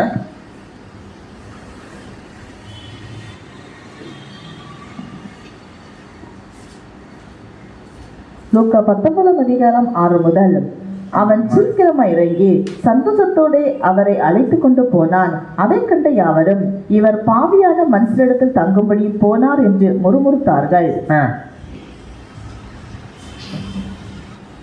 என்ன பார்க்கிறோம்னா அன்புக்குரிய சகோதரர்களே, அவன் சீக்கிரமாய் இறங்கி சந்தோஷத்தோட அவரை அழைத்து கொண்டு போனான். இப்ப ஆண்டவராய் இயேசு கிறிஸ்து அவரை கூப்பிட்ட உடனே என்ன பண்றாரு, சந்தோஷமா மரத்துல இருந்து இறங்குறாரு. இப்ப ஒரு விஷயத்தை தெளிவா புரிஞ்சுக்கலாம். கேட்கும்போது ஆர்வமா ஏறினாரா இல்லையா? எப்படியாவது ஆண்டவராக இயேசு கிறிஸ்து இன்னைக்கு பார்த்துடணும். இறங்கும்போது இங்க என்ன ஒரு விஷயத்தை நம்ம புரிஞ்சுக்கிடணும் அன்புக்குரிய சகோதர சகோதரே, சகை எப்படிப்பட்டவர்? முதல்ல குள்ளமான உருவம். குள்ளமான உருவங்களுக்கு என்ன ஒரு பலவீனம் தெரியுமா? அவங்க எடுத்த இடத்துல உடனே ஒரு கையினுடைய பேலன்ஸை கொண்டோ ஒரு காலுடைய பேலன்ஸை கொண்டோ என்ன பண்ண முடியாது, எங்கேயும் சுலபமா ஏறி சாடலாம் முடியாது. அப்ப ஒருவேளை ஏறும்போது கூட எந்த அளவுக்கு ஒரு ஏறி இருக்கலாம், ஒரு பிரயாசம் வாங்கியோட ஏறி இருக்கலாம். ஆனா இறங்கும் போது அந்த மனுஷன் என்ன பண்ண வாய்ப்பு இருக்குன்னா, ரொம்ப கஷ்டப்பட்டு ஏறி இறங்கிறதுக்கு என்ன இருக்குன்னா ஒரு வாய்ப்பு இருக்கு. நம்ம சுலபமா பாக்குறோம் அவன் சீக்கிரமா இறங்கி, ஆனா சீக்கிரமா அவர் இறங்குறதுக்கு என்ன இல்லை, வாய்ப்பு இல்லை. அநேக கஷ்டத்தோடு தான் என்ன பண்ணியிருப்பாரு, இறங்கியிருப்பாரு. அப்ப இறங்கி சந்தோஷத்தோடு அவரை அழைத்து கொண்டு போனான். எங்க கிளம்பி போயாச்சு. இப்ப அடுத்து என்ன சொன்னா, அதை கண்ட யாவரும் அவர் பாவியான மனுஷரிடத்தில் தங்கும்படி போனார் என்று முறுமுறுத்தார்கள். அன்பானவர், இங்கு சகையை குறித்து அவங்க என்ன ஆரம்பிச்சிட்டாங்கன்னா, தங்களுக்கு இஷ்டமானவைகளை எல்லாம் குறித்து என்ன பண்ணியாச்சு, பேச ஆரம்பிக்கிறாங்க. இப்ப உதாரணத்துக்கு அந்த வசனத்துல நீங்க தெளிவா பாத்தீங்கன்னா 8ஆம் வசனத்துல சகையு நின்று என்ன சொல்றாரு, சகை நிக்கிறாரு. ஏன் நிக்கிறாருன்னா, அங்க அநேக விஷயங்கள் அங்க என்ன பண்றாங்கன்னா இவரை குறிச்சு பேசுறாங்க. அப்போ சகை என்ன பண்றாருன்னா உடனே அந்த இடத்துல நிக்கிறார். நின்று என்ன பண்றாருன்னா, சகையும் நின்றான் என்பது எதை குறிக்கும்னா தன் குடும்பத்தின் முன்னிலை. அங்க யாரெல்லாம் இருந்திருக்காங்கன்னு பிரதர் கொடுக்குறாருன்னா, சகையின் குடும்பம் அங்க என்ன பண்ண வாய்ப்பு இருக்கு, இருந்திருக்கிறது வாய்ப்பு இருக்கு. அடுத்தது இயேசுவின் முன்னிலை, ஆண்டவராக இயேசு கிறிஸ்து வந்திருக்கிறாரு. அடுத்தது சீசர்கள் அப்போஸ்தலர்கள் அந்த இடத்துல இருந்திருக்காங்க. அடுத்தது மற்றும் பரிசேயர் சதிசேர் முன்னிலையில் அண்டை வீட்டாரின் முன்னிலையில் தான் அங்க என்ன பண்ணியிருக்காங்கன்னா, இயேசு கிறிஸ்து வாராருன்னு சொன்னாலும் அங்க என்ன ஆயிரும், ஒரு ஜனக்கூட்டத்தார் அங்க கூடி வருவாங்க இல்லையா, அந்த ஜனக்கூட்டத்தார் மத்தியில இவங்க எல்லாம் நிக்கிறதுக்கு என்ன இருக்கு, வாய்ப்பு இருந்திருக்குன்னு சொல்றாரு. இப்பதான் சகை என்ன பண்றாருன்னா அவருடைய சாக்ரிஃபைஸ் என்ன பண்றாரு, வெளிப்படுத்துறாரு. எதன் அடிப்படையில் வெளிப்படுத்துறாருன்னா வசனம் வாசிக்கலாம். லூக்கா 29:8.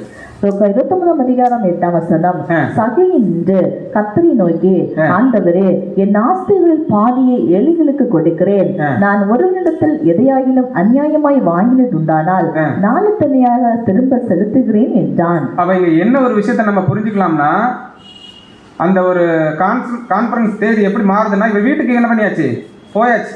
ஆனா அவங்க மத்தியில இவரை முறுமுத்தது, இவரை குறித்து தீமையா பேசினது, இவரை பரியாசம் பண்ணது, இவரை எந்த விதத்துல இல்லாம தாழ்த்தி இவரை கேவலப்படுத்தக்கூடிய ரீதியில பேச முடியுமோ பேசினாங்களோ அதையெல்லாம் அவர் என்ன பண்ணல, காது கொடுத்து வாங்கவே இல்லை. வீட்டுக்கு போன உடனே ஆண்டவராய் இயேசு கிறிஸ்துவிட்ட அவர் சொல்லக்கூடிய முதல் விஷயம் என்னதா இருக்குன்னா, என்ன சொல்றாரு, என் ஆஸ்திகளில் பாதியை ஏழைகளுக்கு கொடுக்கிறேன். அடுத்தது, ஒருவனிடத்தில் நான் எதையாகிலும் அநியாயமாய் வாங்கினது உண்டானால் அதை நாளத்தனையாக நான் என்ன பண்றேன், திருப்பி கொடுக்கிறேன். அப்போ இப்போ வசனத்துக்கு விளக்கம் கொஞ்சம் பின்னாடி பார்க்கலாம். இங்க கேள்வி என்னன்னா, அன்பார்கள், இது எப்படி சாத்தியம்? எப்படியாவது ஆண்டவராக இயேசு கிறிஸ்துவை பார்க்கணுங்கிறத யாருடைய விருப்பம்? சகையனுடைய விருப்பம். இப்ப யதார்த்தமா என்ன நடந்துட்டுனா, லாட்டரி அடிச்ச மாதிரி ஆயிட்டு. என்ன ஆயிட்டுனா, சீக்கிரம் இறங்குவோம் வீட்டுக்கே நான் என்ன பண்றேன் வாரேன்னு சொல்லி கூப்பிட்டாரு, வீட்டுக்கு வந்தாச்சு. ஆனா இந்த ஒரு விஷயத்தை வச்சு சகைவு, ஆண்டவரே, என் ஆசை எல்லாம் நான் என்ன பண்றேன், பாதியை ஏழைகளுக்கு கொடுக்கிறேன். நான் ஏதாவது ஒருவனிடத்தில் அநியாயமா வாங்கினது உண்டானால் அதை நாளத்தனையாக திருப்பி கொடுக்கிறேன். இந்த வாய்மொழித்தல் கொடுக்கறதுக்கு சாத்தியமானு கேட்கிறேன். அப்படி சாத்தியம் இருந்தா எதன் அடிப்படையில் சாத்தியம்?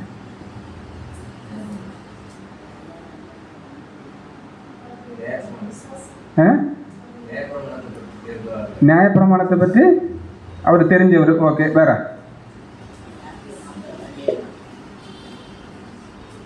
இயேசு கிறிஸ்துக்கு பின்பற்றணும்னா ஏதாவது விஷயம் வேணுமா? இயேசு கிறிஸ்துவை பின்பற்றணும்னா என்ன வேணும்? சீசத்துவத்துக்கான தகுதி நிலைங்கிற ஒன்று என்ன வேணும். நல்லா புரிஞ்சுக்குங்க. சகையினுடைய இந்த ஒரு வார்த்தையின் வெளிப்பாடு எப்படி இருக்குன்னா, சீசத்துவத்துக்கான காரியத்தை உணர்ந்ததுனால அந்த மனுஷன் இப்ப என்ன பண்றாருன்னா, அவரை பார்க்கணும்னு தான் வந்தேன், ஆனா அவர் என்ன பண்ணிட்டாரு, என் வீட்டுக்கே வந்துட்டாரு. இப்ப என் வீட்டுக்கே வந்திருக்கிறாருன்னா இவரை நான் என்ன பண்ணணும், இனி பின்பற்றியே ஆகணும் என்கிற முடிவுக்கு வர்றதுனால, அன்புக்குரிய சகோதர சகோதரே, அவர் என்ன பண்றாருன்னா, என் ஆஸ்திகளில் பாதியை ஏழைகளுக்கு கொடுக்கிறேன். நான் ஒருவனிடத்தில் அநியாயமாக எதையாவது வாங்கினது உண்டானால் நாளத்தனையாக திரும்ப கொடுக்கிறேன். இதை நம்ம எப்படி புரிஞ்சுக்கலாம்னா, ஆண்டவரிடம் அவர் சொன்னது என்ன சொன்னாருன்னா, அவன் இயேசு ஆண்டவராக முதல்ல என்ன பண்ணியிருக்கிறாரு, மனதார ஏற்றுக்கொண்டார். ஏற்றுக்கொண்டால் அந்த பிரயாசப்பட்டு மரத்தில் ஏறி பார்க்கறதுக்கு வாய்ப்பே கிடையாது. முதல் பாயிண்ட். அடுத்த என்ன ஒரு விஷயத்தை நம்ம பார்க்குறோம்னா, அன்புக்குரிய சகோதர சகோதரரை ஏற்றுக்கொண்டான். அடுத்தது அதன் அர்த்தம் என்னன்னு புரிஞ்சுக்கலாம்னா, என் ஆண்டவர், என் அதிகாரம், என் வாழ்க்கையின் உரிமையாளர் இனி யார் மட்டும்தான், இவர் தான். இதை உதாரணத்துக்கு இங்கிலீஷில் சொல்ல போனா, திஸ் மீன்ஸ் எப்படி நம்ம எடுத்துக்கலாம்னா, மை லார்ட், மை அத்தாரிட்டி, அடுத்தது என்னது, ஓனர் ஆஃப் மை லைஃப். இனி எல்லாமே என் வாழ்க்கையில் யார் தான், ஆண்டவராய் இயேசு கிறிஸ்துதாங்கிற ஒரு உள்வுணர்வு முடிவு எடுக்காம இந்த சாக்ரிஃபைஸை ஒரு மனுஷனால தேவனுக்காக அர்ப்பணிக்கவே என்ன ஆகாது, முடியாது. அன்புக்குரிய சகோதர சகோதரர்களே, அவங்க என்ன ஒரு விஷயத்தை அடுத்து பார்க்கணும்னா, இது வெறும் மரியாதை வார்த்தை அல்ல. சகை சொல்வது ஒரு மரியாதை நிமித்தமான ஒரு வார்த்தை இல்லை. ஏதோ அவர் வந்துட்டாரு, என் வீட்டில் வந்து என்னோட சாப்பிட்டாரு, அதுக்காக நான் இதை ஒரு விஷயத்த அவரை மகிழ்விப்பதற்காக நான் இதை சொல்றேனுங்கிற வார்த்தை இது என்ன ஆகுது, கிடையாது. அன்புக்குரியவர்களே, என்ன பார்க்கிறோம்னா, யார் இயேசுவை ஆண்டவராக ஏற்றுக்கொள்கிறாரோ, யார் ஆண்டவராகிய இயேசு கிறிஸ்துவை ஏற்றுக்கொள்கிறாரோ, அவர் தம் சொத்துக்களையும் தம் கட்டுப்பாட்டில் வைத்திருக்க மாட்டார். தன் ஆசைகளை தன் கட்டுப்பாட்டில் வைத்திருக்க மாட்டார். தன் பேரையோ தன் புகழையோ இந்த உலகத்தில் தன் கட்டுப்பாட்டில் வைத்திருக்க மாட்டார். இந்த ஒரு உணர்வு சகையுக்கு எப்படி வந்து?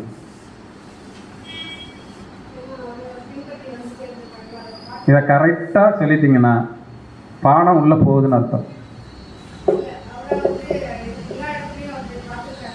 சரி, பார்த்துருக்காரு.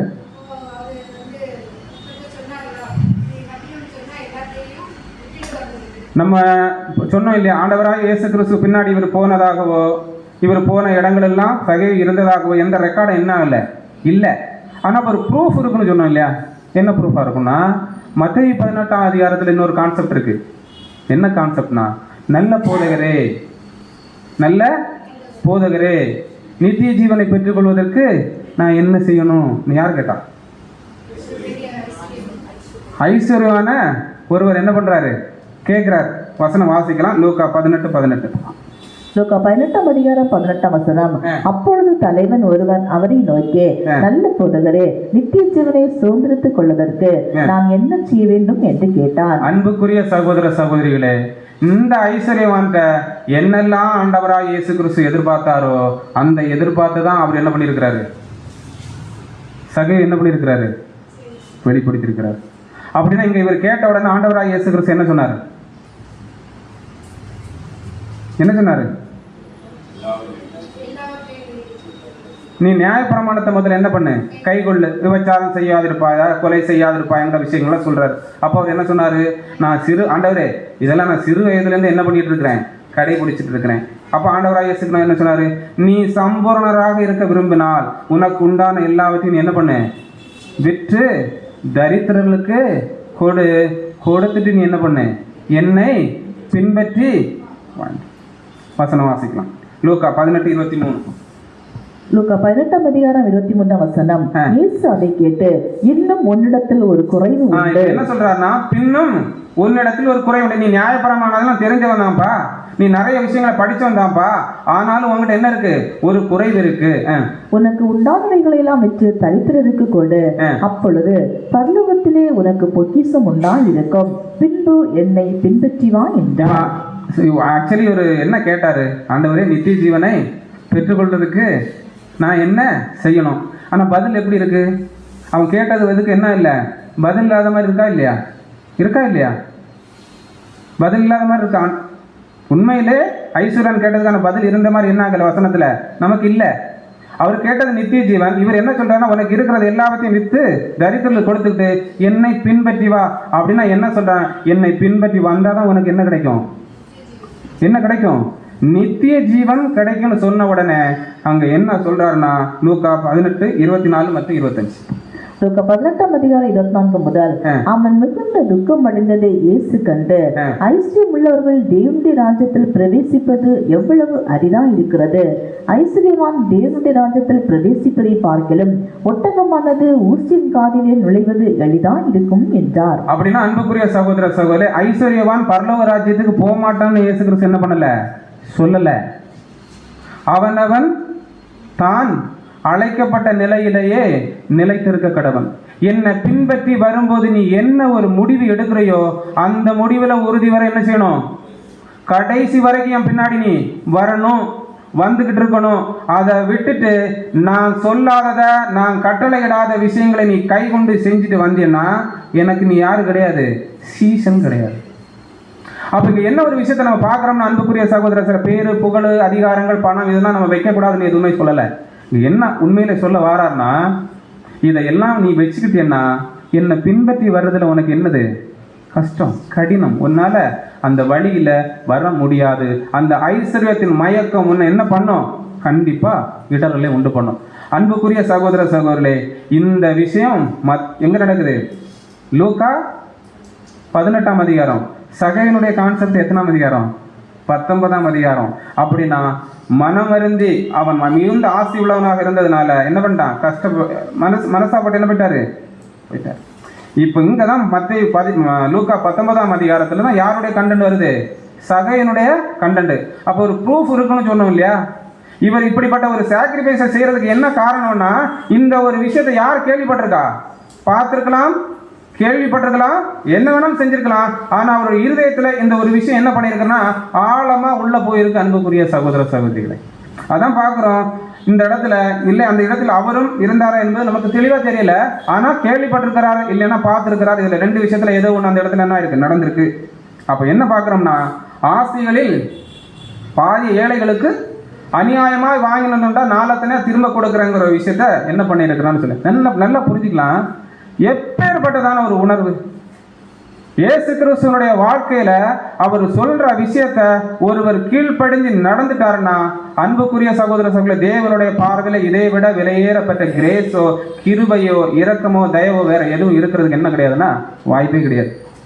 அப்ப இங்க என்ன பார்க்கிறோம்னா, என் சொத்துக்களில் பாதி, அதான் என்ன சொல்றாருன்னா, ஆண்டவரே என் வருமானத்தில் அல்ல, பாதி அல்ல, என்ன சொல்றாரு, என் சொத்துக்களில் பாதி. அடுத்து என்ன பண்ணா, தசம பாகம் எத்தனை பாகம், 10ல் 1 பாகம். ஆனா நான் என்ன பண்றேன், 4 என்ன பண்றேன், திரும்ப கொடுக்குறேன்னு சொல்றாரு. அடுத்த பாகம் த பூர், யாருக்கு கொடுக்குறாருன்னா, சட்டத்தின் கோரிக்கையை விட மிகவும் அதிகமான தியாகத்தை யார் பண்ணியிருக்கிறாருன்னா சகவி பண்ணியிருக்கிறார். அடுத்து பார்த்தீங்கன்னா முக்கியமான விஷயம், பூர், அதாவது ஏழைகளுக்கு என்ன பண்ணியிருக்கிறாரு, கொடுக்குறாரு. அடுத்தது, ஏன்னா அங்கே என்ன சொன்னாரு, உன் ஆசைகளை என்ன பண்ணு, விற்று தரித்திரர்களுக்கு கொடு. அப்ப ஏழைகள் யாரு தான், தரித்திரர்கள் தான். அதை யாரு கரெக்டா செஞ்சிருக்கிறான்னா, சகை என்ன பண்ணியிருக்கிறாருன்னா சரியா செஞ்சிருக்கிறாரு.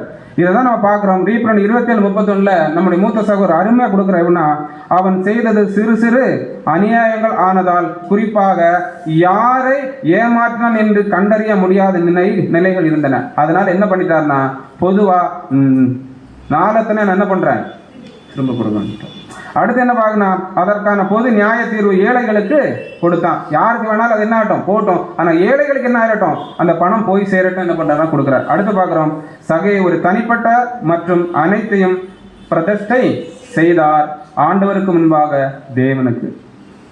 நினைச்சு பாருங்க, எந்த ஒரு சத்திய அறிவு கிடையாது, எந்த ஒரு அன்பின் பிரமாணத்தினுடைய தாற்பயம் தெரியாது, கிறிஸ்துவனுடைய வாழ்க்கையை ருசிச்சவர் கிடையாது, கிறிஸ்துவனுடைய வாழ்க்கையை தன்னுடைய வாழ்க்கையாக ஏற்றுக்கொண்டு அர்ப்பணித்தவர் கிடையாது. ஆனா சகை என்ன பண்ணியிருக்கிறாரு, தனக்கு இருந்த எல்லாவற்றையும் இயேசு கிறிஸ்துவனுடைய போதனையின்படி ஐஸ்வர்யத்தை எதிர்பார்த்ததை இவர் என்ன பண்ணியிருக்கிறாருன்னா கொடுத்திருக்கிறார். அன்புக்குரிய சகோதர சொல்ல.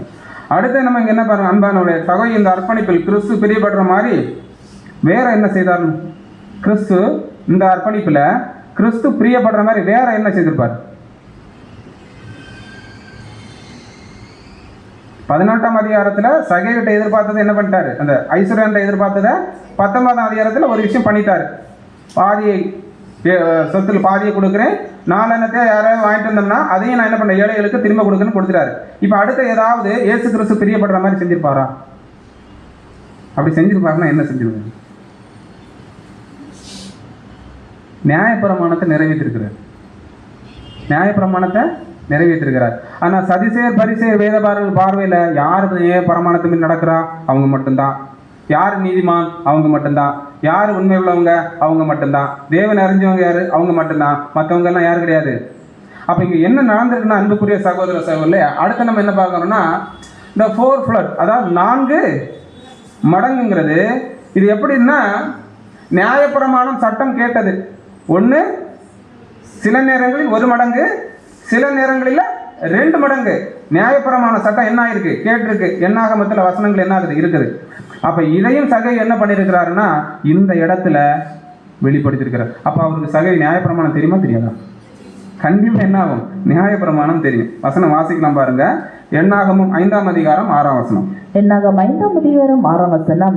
நீ இஸ்ரவேல் புத்திரர்களுடைய சொல்ல வேண்டியது என்னவென்றால், ஒரு புருஷனாயினும் ஒரு புருஷனானாலும் ஸ்திரீயானாலும் கர்த்தருடைய கட்டளையை மீறி மனிதர் செய்யும் பாவங்களில் யாதொரு பாவத்தை செய்து குற்றவாளியானால், அது என்ன பாவம் இல்லை, எந்த ஒரு பாவம், அதுக்கேற்ற மாதிரி ஒருவேளை விபச்சாரம் செய்தா மனம் திரும்புதல், களவு செஞ்சிருந்தா அதை திரும்ப கொடுக்கிறது, இப்படிப்பட்டதான பாவங்கள்ல எதையாவது ஒருத்தர் செய்திருந்தானா என்ன பண்ணணுமா, குற்றவாளிகளானால். அடுத்த வசனம் 5-7. அவர்கள் தாங்கள் செய்த பாவத்தை அறிக்கையிட கடவர்கள். அப்படிப்பட்டவன் தான் செய்த குற்றத்து நிமித்தம் அபராதத்தின் முதலோடு 1/5 பங்கை அதிகமாய் கூட்டி தான் குற்றம் செய்தவனுக்கு செலுத்த கடவன்.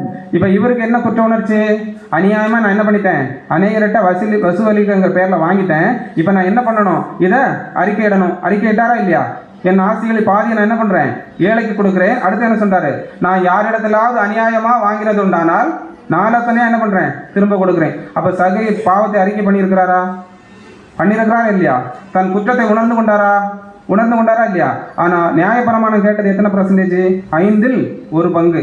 ஆனா இவர் எத்தனை பங்கு கொடுத்திருக்காரு, 4 பங்கு என்ன பண்ணியிருக்கிறாரு, திரும்ப கொடுத்திருக்காரு. அன்புக்குரிய சகோதர செல்லே, அந்த இஸ்ரேல் ஜனங்கள் மத்தியில திரளான ஜனங்கள் நியாயப்பிரமாணத்தை கை கொண்டுட்டு இருக்கிறோம், நாங்க தான் நீதிமான், நாங்க தான் உண்மையுள்ளவங்கிற வெளிப்படையா காண்பித்திருக்கக்கூடிய மத்தியில சகேயு என்ன பண்ணியிருக்கிறாரு? நியாயப்பிரமாணத்துல பாவத்துல உட்பட்டவங்க மனம் திரும்பி செய்யக்கூடிய அந்த ஒரு திரும்ப கொடுக்கிற ஒரு விஷயத்த மனப்பூர்வமா என்ன பண்ணியிருக்கிறாருன்னா முன் வந்து என்ன பண்ணியிருக்கிறாரு? கொடுத்துருக்காரு. ஒட்டுமொத்த இஸ்ரேல் ஜனங்களும் தங்கள் பாவத்தை அறிக்கைட்டு மனம் திரும்ப வேண்டும் என்று யாரு? இயேசு கிறிஸ்து விரும்பினாரு. ஆனா இங்க யார் தான்? ஒரு சிலர் தான் என்ன பண்ணியிருக்காங்க? அந்த பாவத்தை விட்டு விலக்கி மனம் திரும்பி அவர்கிட்ட வந்தாங்க. அதுல ஒருத்தர் தான் யாரு? இந்த சகேயு. ஆனால் சகேயுவை பாருங்க, ஆண்டவர் எதுக்கு வந்திருக்கிறார் என்பதையும் அவர் மனுக்குலத்தில் என்ன எதிர்பார்க்கிறார் என்பதையும் தன்னிடம் உள்ள அனைத்தையும் மற்றவர்களுக்காக என்ன பண்றாரு? கொடுக்கிறார். அதுக்கு ஆதாரம் எதுனா லூக்கா 18ஆம் அதிகாரத்துல ஐஸ்வர்யவான்ட பேசின விஷயங்கள் அடிப்படையில் பார்க்கிறோம். இதுல இன்னொரு விஷயத்தை நம்ம என்ன புரிஞ்சுக்கலாம் அன்புக்குரிய சகோதர சகோதரர்களே, நம்மகிட்ட வந்துடலாம். இன்றைய பலர் சகையை போல இல்லாமல் மற்றவர்களுக்கு சொந்தமானதை பிடித்து கொண்டவர்களாக அர்ப்பணித்தவர்கள் என நினைக்கிறார்கள். இதை நம்ம எப்படி புரிஞ்சுக்கலாம்?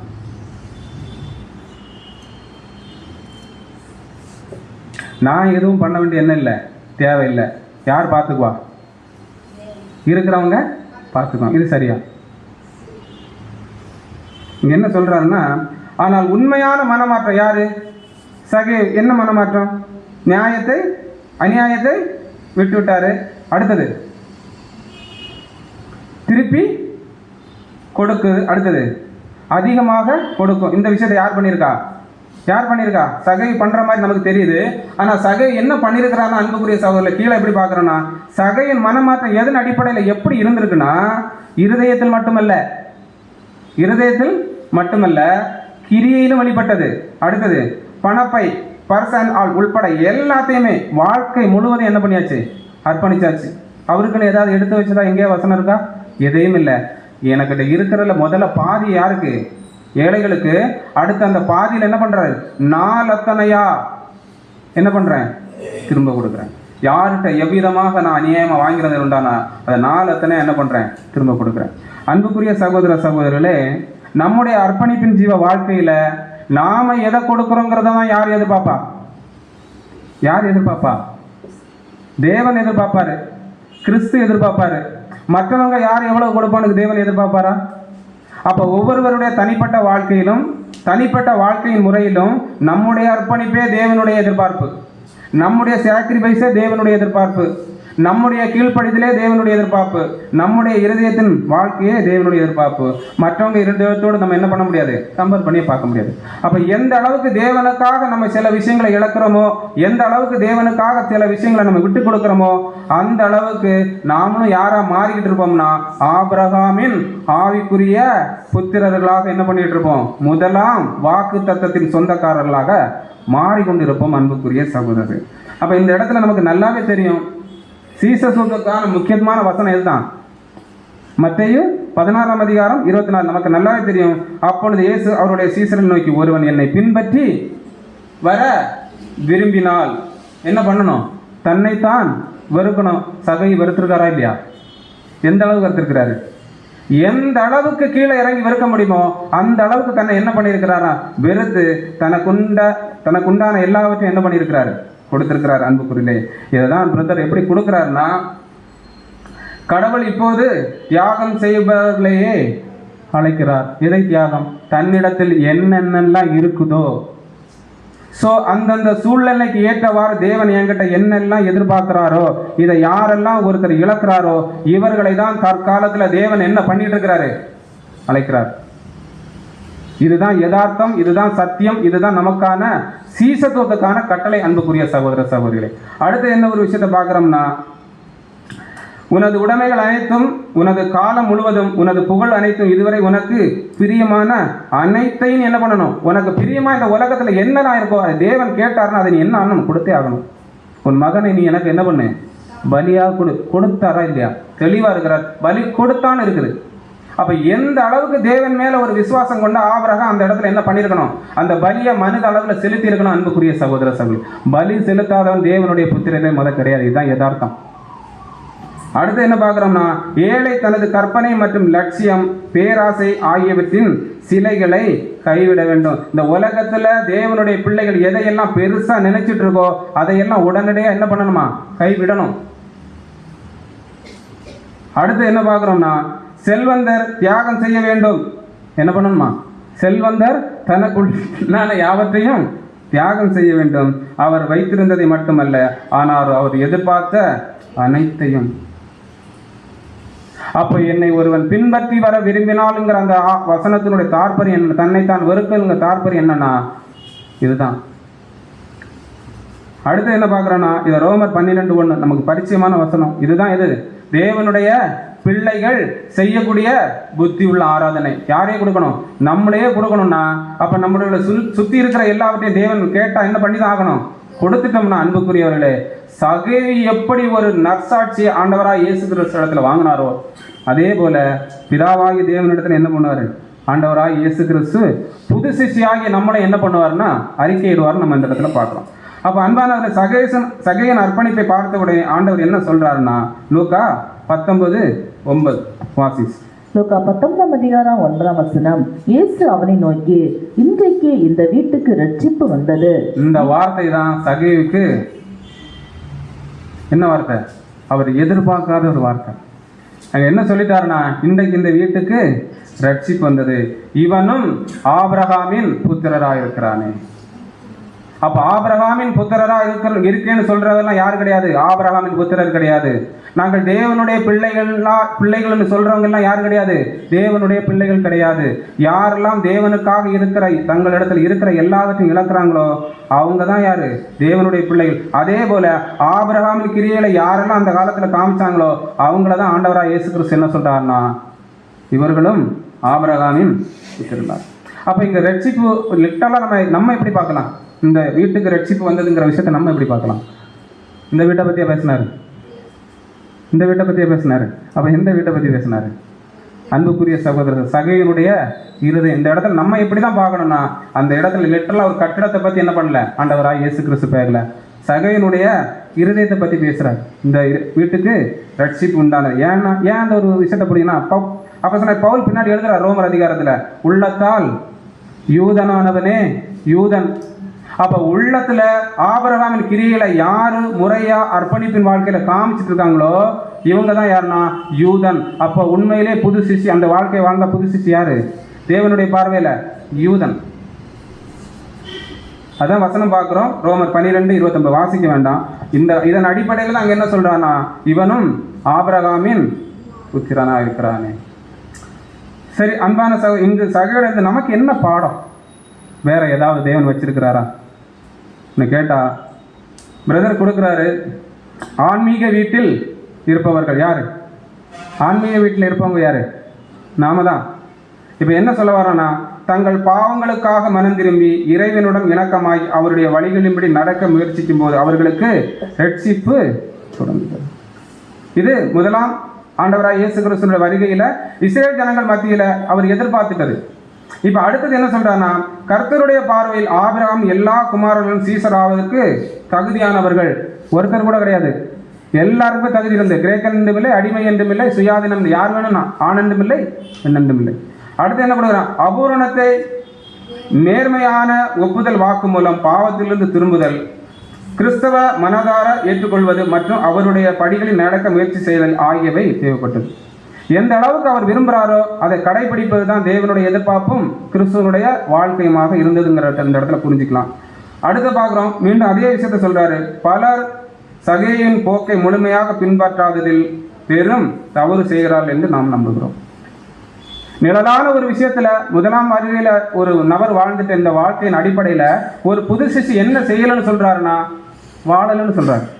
அது எதன் அடிப்படையில் வாழணும், உண்மையில் சரியாக இன்னொருவருக்கு சொந்தமான பாவ நிலைகளை அவர்கள் தொடர்ந்து பிடிக்கிறார். அடுத்தது அதே விஷயத்தை இந்த ஏற்கனவே பார்த்த அந்த பாயிண்ட மீண்டும் சொல்றாரு, மற்றவர்கள் செய்யறதை எதிர்பார்க்கிறது, மற்றவர்கள் வாழ எதிர்பார்க்கிற விஷயத்த நம்ம தொடர்ந்து பின்பற்றதுனால, நம்ம தொடர்ந்து கடைபிடிக்கிறதுனால நம்ம வாழ்ற வாழ்க்கை என்ன பண்ணிடுறோம்னா மறந்துடுறோம். நாம பண்ணக்கூடிய சாக்ரிஃபைஸ் என்ன பண்றோம் மறந்துடுறோம். நாம வாழக்கூடிய அர்ப்பணிப்பின் வாழ்க்கையை மறந்து போறோம். அன்புக்குரிய சகோதர சகோதரி, அடுத்ததான் என்ன சொல்றாருன்னா, இவர்கள் தங்களுடைய பணம், சொத்து, நேரம் அல்லது திறமைகளை அதிகமாக இறைவனுக்கு அர்ப்பணிக்க மாட்டார்கள்.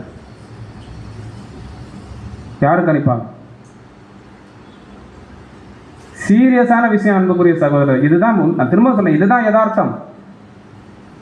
மற்றவங்க செய்யணும், மற்றவங்க வாழணும், மற்றவங்க செய்யணுங்கிற விஷயத்தை நம்ம முற்கொண்டு நடந்தோம்னா நம்ம என்ன செய்யணுங்கிறத மறந்துடுவோம், நம்ம வாழ வேண்டிய வாழ்க்கையும் மறந்துடுவோம். அப்படி மறந்துட்டோம்னா இந்த அர்ப்பணிப்பின் ஜீவ வாழ்க்கையில நாம எதிர்பார்த்துட்ட தேவன் அழைச்சிட்ட அந்த பரம அழைப்புக்கு பங்குள்ளவர்களாவதுன்னு நம்முடைய வாழ்க்கைக்கு சிக்கல்.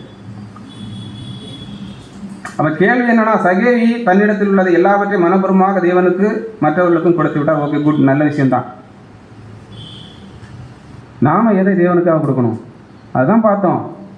ரோமர் 12ஆம் அதிகாரம் 1ஆம் வசனம். நம்ம என்ன பண்ணணும்? ஜீவபலியாக ஒப்பு கொடுக்கணும். அப்ப நாம ஜீவபலியாக ஒப்பு கொடுக்கணும்னா நம்மளை சுத்தி ஏதாவது வைக்கலாமா? ஏதாவது இருக்கலாமா? மீண்டும் இது என்ன கோணம் கிடையாதுன்னா, நம்ம பணம் சம்பாதிக்க கூடாது, வேலைக்கு போகக்கூடாது, முழு நேர ஊழியம், இந்த கான்செப்ட்லாம் நம்ம இதை என்ன பண்ணலாம் பேசல.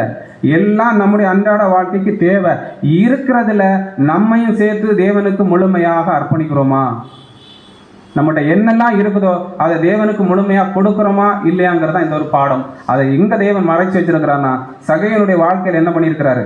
மறைச்சு வச்சிருக்கிறாரு. இதெல்லாம் என்ன கொடுக்குறாங்க? ஒரு கிறிஸ்தவனின் நியாயமான கடமை என்று சிலர் எங்களிடம் கேட்குறாங்க. ரசல் பதத்தை கேள்வியை கேட்டிருக்காங்க. அப்போ அவர் என்ன சொல்றாருன்னா, எங்கள் நியாயமான சேவை நிச்சயமாக யூதர்கள் 10ல் ஒரு பங்கை விட அதிகமாக இருக்க வேண்டும் என்று நாங்கள் பதிலளிக்கிறோம். அவங்களுக்கு அது ஒரு பிரமாணம், அவங்களுக்கு அது ஒரு கட்டளை. ஆனா நமக்கு என்ன கிடையாது? கொடுக்கக்கூடிய விஷயத்துல கட்டளையோ அளவோ தாற்பயமோ கிடையாது. எவ்வளவு வேணாலும் என்ன பண்ணலாம்? கொடுக்கலாம். ஏன்? நம்மளையே கொடுக்கணுங்கிறதா அன்பின் கட்டளை. அடுத்து என்ன கொடுக்குறானா, எங்கள் புரிதலுக்கு சகை ஒரு முழுமையான தியாகத்தின் முழு நீள உதாரணம் சொல்றார். அடுத்து என்ன சொல்றாருன்னா, என் சிறிய வாழ்நாள் முழுவதையும் நான் உமக்காக கொடுக்கிறேன். ஆண்டவரே, அது உமது வழிகளில் பயன்படுத்துங்கள். இருப்பினும் சகையு பகிரங்கமாக நடைமுறையில் இதை செய்தார். எப்போ? நான் உடனடியாக, தாமதிக்கவே இல்லை, உடனடி என்ன பண்றார். அப்ப நம்ம பண்ணிட்டு தான் உடன்படிக்கையே செய்யணும். நான் சொல்றது புரியுதா? அவர் உடனடியாக செஞ்சாரு. நம்ம இப்படி ஒரு வாழ்க்கையை அர்ப்பணித்து தான் உடன்படிக்கையே செய்யணும். அப்ப உடன்படிக்கை செஞ்சதுக்கு முன்னாடி இந்த ஒரு வாழ்க்கையை நம்ம வாழ்ந்திருக்கணும்னா இதுதான் நமக்கான பாதை. அப்போ ஒருவன் என்னை பின்பற்றி வர விரும்பினால் உடன்படிக்கை செய்யறதுக்கு முன்னாடி, தண்ணியில மூழ்கி எழும்புறதுக்கு முன்னாடி நம்ம செய்யக்கூடிய என்னன்னா, தனக்கு உண்டான எல்லாவற்றையும் யாருக்கு பாதத்தில் கொண்டு வச்சிடணும். வச்சாங்களா இல்லையா? யாரெல்லாம் வச்சா? அப்போஸ்தலர்கள், விசுவாசிகள், பர்னபா, அநேகர் என்ன பண்ணியிருக்காங்க? அப்போஸ்தலர் பாதபடியில தேவனுக்காக தங்களுக்கு உண்ட எல்லாவற்றையும் என்ன பண்ணான்? கொண்டு வச்சுட்டாங்க. நம்ம அந்த அளவுக்குலாம் என்ன கண்டா போகண்டா. ஏன்? இந்த மனுஷ ஜீவ காலத்துல நம்மளும் வாழ வேண்டி இருக்கிறதுனால நமக்கும் தேவைகள் இருக்கு, நமக்கும் அத்தியாவசியம் இருக்கு. அப்ப அதுக்கு என்ன செய்யணும்? நம்ம செய்யணும். ஆனா தேவனுக்கும் என்ன பண்ணணும்? செய்யணும். அன்புக்குரிய சகோதர சகோதரி, அடுத்து என்ன பார்க்குறோம்? எதெல்லாம் சொல்லி வந்தோம்? நேரம், உடல் நலம், சக்தி மற்றும் பலம், செல்வம், பணம் மற்றும் உடைமைகள். அடுத்தது அறிவு, திறன், திறமை, செல்வாக்கு. இதையெல்லாம் யாருக்கு கொடுப்போன்னு வந்தோம்? தேவனுக்கு கொடுப்போன்னு வந்தோம். ஆனால் இங்கே என்ன ஒரு கேள்வினா, இந்த ஆவிக்குரிய புத்தி உள்ள ஆராதனையை நாம் செய்கிறோமாங்கிறத ஒவ்வொருத்தரும் நம்ம என்ன பண்ணணுமா? சீர்திருத்தம். ஏன் இதை நம்ம பார்க்கணும்? அங்கே என்ன கொடுக்குறாருன்னா, நான் இறைவனின் அருளிலும் அறிவிலும் அன்பிலும் குணத்திலும் வளர விரும்பும் அனைவரும் இந்த கேள்வியை உடனடியாக நம்மை நாமே கேட்க வேண்டும். கேட்குறோமா? இன்னைக்கு நான் தேவன் விரும்ப வண்ணமாக வாழ்ந்தேனா? இன்னைக்கு தேவன் விரும்பின வண்ணமாக நான் சாக்ரிஃபைஸ் பண்ணனா? இன்னைக்கு தேவன் எதிர்பார்க்கும் வண்ணமாக பாவங்களை விட்டு நான் என்ன பண்ணேன்? விலகினேனா? குற்றம் குறைகள்ல இருந்து என்னை நான் விலக்கி காத்து கொண்டேனாங்கிற விஷயத்த ஒவ்வொரு நாளும் நம்ம என்ன பண்ணணுமா? கேட்கணும். ஏன்னா எல்லா கேள்வியும் ஒரு நாள் அங்கே போய் நின்று அவர் கேட்கும்போது நம்ம வெளிப்படுத்த ஒரு சூழ்நிலை கூட நம்ம என்ன ஆயிடக்கூடாது? மாறிடக்கூடாது. அப்போ இங்கே என்ன பார்க்குறோன்னா, அன்புக்குரியவர்களே, ஒரு 9 பாயிண்ட் கொடுக்குறாரு. 9 பாயிண்ட் ஃபுல்லாக பார்க்க போகிறதுல படித்து முடிக்க போகிறோம், அவ்வளோதான். இங்கே என்ன பார்க்குறோம்? முதல் பாயிண்ட் என்ன கொடுக்குறாருன்னா, நான் பாவத்தையும் பாவத்தின் வழிகளையும் அநியாயத்தையும் முழுமையாக விட்டு விட்டேனா? இது எங்க நடக்கக்கூடிய ப்ராசஸ்? உணர்வுபூர்வமா பேப்டிசம் எடுக்கிறதுக்கு முன்னாடியே நமக்குள்ள இருக்க வேண்டியதான உணர்வுபூர்வமான ஒரு எண்ணம். ஆனா ஒருவேளை நம்ம அர்ப்பணிச்சாலும் இந்த குற்றங்கள் குறைகள் நமக்குள்ள என்ன இருக்கும்? கண்டிப்பா இருக்கும். இல்லாம யாரும் இங்க பரிபூரணமா எல்லாம் கிடையாது. அப்ப இதை நம்ம என்ன செய்யணுமா? நம்மை நாமே விட்டு விட்டேனா என்று கேட்கணுமா? அடுத்து என்ன பார்க்கிறோம்னா, சக மனிதர்களுக்கு நான் செய்த ஒவ்வொரு அநீதிக்கும் என்னது? அநீதிக்கும் இயன்றவரை முழுமையாக ஈடு செய்தலை செய்திருக்கிறேனா? யாருக்காவது ஆவிக்குரிய வாழ்க்கையில நான் இடையூறாகவோ இடரலாகவோ தவறுதலாகவோ ஏதாவது குற்றம் குறைகளையோ பாவங்களையோ செய்திருந்தேனானால் அவங்கள்ட்ட என்ன பண்ணியிருக்கணுமா? மன்னிப்பு கேட்டிருக்கிறேனா? அடுத்தது, தேவனுக்கும் அவருடைய காரியத்திற்கும் நான் என்னை தியாகம் செய்து எவ்வளவு? என் சொத்துக்களில் பாதியா அல்லது அனைத்தையா? உண்மையிலே சொல்றேன், எப்பேற்பட்டதான அந்த ஒரு சின்ன ஒரு கேரக்டருக்காக தேவன் அவருடைய வேதத்தின் வெளிச்சத்திலிருந்து எப்பேற்பட்டதான ஒரு உணவை நமக்கு தந்திருக்கிறார் பாருங்க. இதெல்லாம் என்ன கிடையாது, சாதாரணமான ஒரு விஷயம் கிடையாது அன்புக்குரிய சகோதர சகோதரர்களே. இதை நம்ம படிக்கிறோம்னா தேவன் நமக்கு என்ன பண்றாரு? எதையோ சில விஷயங்களை நமக்கு உணர்த்துறாரு, அவ்வளவுதான். இதுல வேற எதுவுமே கிடையாது. அடுத்து என்ன பார்க்கிறோம்னா, 4வது விஷயம் என்ன கொடுக்கிறாருன்னா, ஒரு கிறிஸ்தவராக நான் அனைத்தையும் தியாகம் செய்திருந்தால் அந்த உடன்படிக்கை, அந்த அர்ப்பணிப்பு, அந்த தியாகத்தை நான் எவ்வாறு காத்து கொண்டு வருகிறேன்? என்ன பண்ணியிருப்போம்? உடன்படிக்கை பண்ணும்போது சில அர்ப்பணிப்பு பண்ணியிருப்போம் இல்லையா? இதுக்குதான் சங்கீதத்தில் ஒரு வசனமே இருக்கு, தாமதியாதே. ஒருவேளை தேவனோடு நீ ஏதாவது பொருத்தனை செய்திருந்தாயானால் அதை செய்ய நீ என்ன பண்ணாத? தாமதியாதே. அது பெரிய தவறாக போய் முடியும். அடுத்த வசனம் 3:27 103, உன் திராணி இருக்கும் போதே உனக்கா நீ மற்றவங்களுக்கு என்னெல்லாம் செய்ய முடியுமோ அதையெல்லாம் செய்துடுன்னு வசனம் இருக்கு. அப்ப அன்புக்குரியவர்களை, இதெல்லாம் யாருக்கான வசனங்கள்? தற்காலத்தில் யாருக்காக தேவன் ஏற்படுத்தினதான ஒரு விஷயங்கள்ல பார்த்தீங்கன்னா, முழுக்க முழுக்க அவருடைய பிள்ளைகளாகிய கிறிஸ்துவின் சாயலை தரித்து கொள்ளப்பட உலகத்திலிருந்து அழைக்கப்பட்டு தெரிந்து கொள்ளப்பட்ட ஜனமாகிய நமக்கு தான், வேற யாருக்குமே கிடையாது. அடுத்தது என்ன கொடுக்கிறார்னா, நேரம், திறமை, செல்வாக்கு, பணம் ஆகிய அனைத்தும் அவருக்கே உரியது என்றும் அவை எனது நியாயமான சேவை என்றும் நான் நினைவில் வைத்திருக்கிறேனா? இது எல்லாமே யாருக்கு தான்? அவருக்காகத்தான். எப்போ அவருக்கு கொடுக்கணுங்கிற ஒரு உணர்வு எனக்கு வருதோ அப்ப நான் என்ன பண்ணிடணும்? அவருக்கு கொடுக்கணும். இந்த உணர்வு கொடுக்கணுங்கிற சிந்தை எனக்குள்ள எப்பவும் இருக்குதாங்கிறது யாரும் கேட்கணுமா? நம்மை நாமே கேட்கணும். அடுத்து 6வது, நான் தினந்தோறும் செலவிட பட்டுக்கொண்டு செலவழிக்கப்பட்டு கொண்டும் வாழ்கிறேனா இல்லையா? யாருக்காக? தேவனுக்காக நான் தினந்தோறும் செலவிடப்பட்டு கொண்டும், அடுத்தது செலவழிக்கப்பட்டு கொண்டும் வாழ்கிறேனா இல்லையாங்கிறதையும் யார் பார்க்குறா? தேவன் எதிர்பார்க்கிறார். இதையும் நம்ம என்ன பண்ணுறோம்? செய்கிறோமா? எந்த தேவையாக வேணாலும் இருக்கலாம், சின்ன சின்ன தேவையாக கூட இருக்கலாம். தேவனுக்காக நான் செலவிடப்பட்டு கொண்டு இருக்கிறேனா, செலவழிக்கிறேனாங்கிறத நீ என்ன பண்ணு? கேட்கணுமா? அடுத்தது 7வது என்ன கேட்கிறார்னா, அன்புக்குரிய சகோதர சகோதரர்களே, ஆண்டவர் தமது ஜனங்களுடன் கணக்கு கேட்கும் நாளில் என் நிலைமை எப்படியாக இருக்கும்? ஒருவேளை இந்த 6 விஷயங்களை நான் செய்யல, இந்த 6 விஷயங்களை நான் கடைபிடிக்கல, அர்ப்பணிப்பின் உடன்படிக்கை வாழ்க்கையில நான் வரும்போது தேவனே உன் சித்தம் செய்ய வருகிறேன், எனக்கு இருக்கிறது எல்லாமே உனக்கு தான் செய்ய வந்துட்டு, ஒருவேளை ஆண்டவர் தமது ஜனங்களுடன் கணக்கு கேட்கும் நாளில், நியாய தீர்ப்புன்னு ஒன்று இருக்கு இல்லையா, அந்த கணக்கு கேட்கும் நாளில் என்ன சொல்றாரு? என் நிலைமை எப்படியாக இருக்கும்?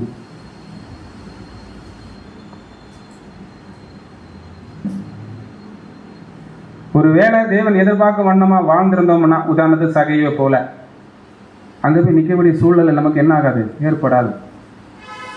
ஏன்னா அது தேவனுக்கு பிரியமான ஜீவ பலியாக ஏற்றுக்கொள்ளப்படுறதுனால நமக்கான கிரேஸ் அங்கே என்ன ஆயிரும்? கிடைச்சிரும். நம்ம அழைப்பை முடிச்சுட்டு எங்கே போயிடுவோம்? முதலாம் உயர்த்துவதற்கு போயிடுவோம். 8வது பாயிண்ட் என்ன சொல்றான்னா, என் கணக்கை மகிழ்ச்சியோடு சமர்ப்பிக்குமா? நான் சரியா வாழ்ந்திருக்கிறேன், என் வாழ்க்கையில எந்த குற்றம் குறை இல்லை, நான் தேவன் எதிர்பார்த்தபடி கரெக்டா இருக்கிறேன்னு அங்கே போய் சொல்ல முடியுமா? கண்டிப்பா என்ன பண்ண முடியாது, சொல்ல முடியாது. நல்லது ஒரு ஊழியக்காரனாக நான் விசுவாசம் மற்றவனாக இருந்து என் திறமைகளை பூமியில் உள்ள இலக்குகள், ஆசைகள், சேவைகள் ஆகியவற்றில் புதைத்து விட்டேன் என்று துக்கத்தோடு ஒப்புக்கொள்ள வேண்டிய நிலை. ஒரு தாளந்துக்காரர் என்ன பண்ணாரு? ஒரு தாளந்துக்காரர் எங்க வச்சுட்டாரு? பூமிக்குடியில புதைச்சு வச்சுட்டாரு.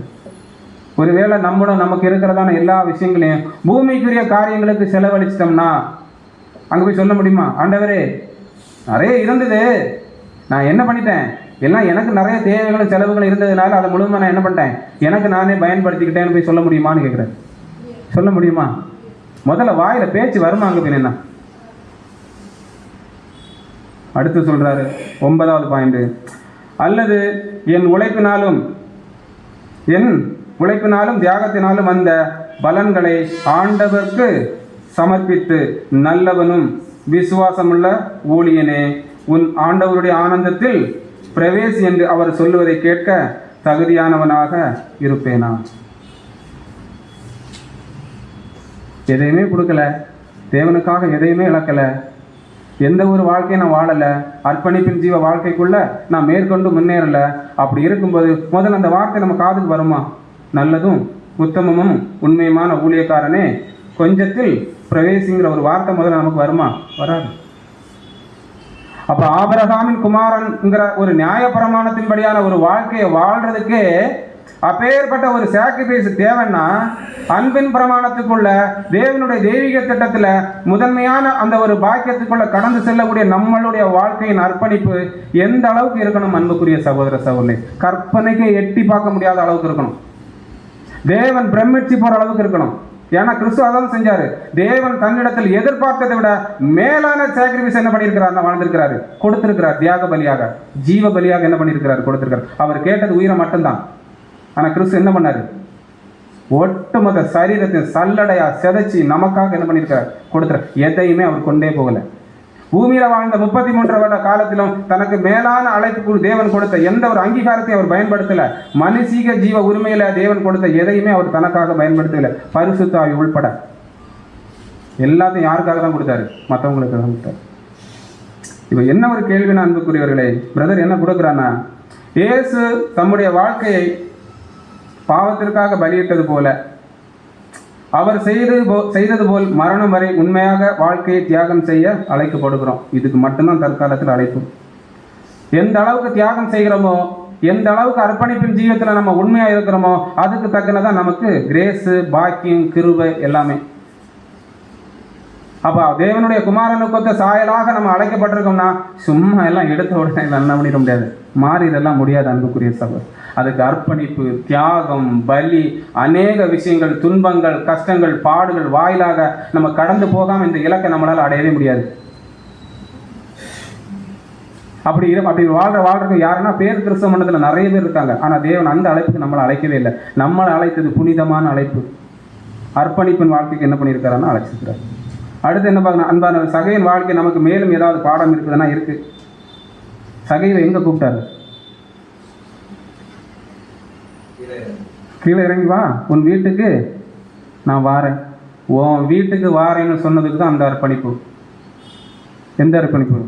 என் சொத்துக்களில் பாதியை ஏழைகளுக்கு கொடுக்கிறேன், நான் யாரிடமாவது அநியாயமா வாங்கினது உண்டானால் நாளத்தனையாய் திரும்பி கொடுக்குறேங்கிற அந்த ஒரு சாக்ரிஃபைஸ் எதுக்குன்னா, பார்க்கணும்னு வந்தவருக்கு உன் வீட்டுக்கே நான் வாரேன்னு சொன்னதுனால என்ன பண்ணிட்டாரு? தனக்கு இருக்கிறத எல்லாத்தையும் இழக்கிறாரு. ஏன்னா இப்படி இழந்தாதான் அவரை பின்பற்றி போக முடியும்னு யார் புரிஞ்சுக்கிட்டா? சகையும் புரிஞ்சுக்கிட்டார்.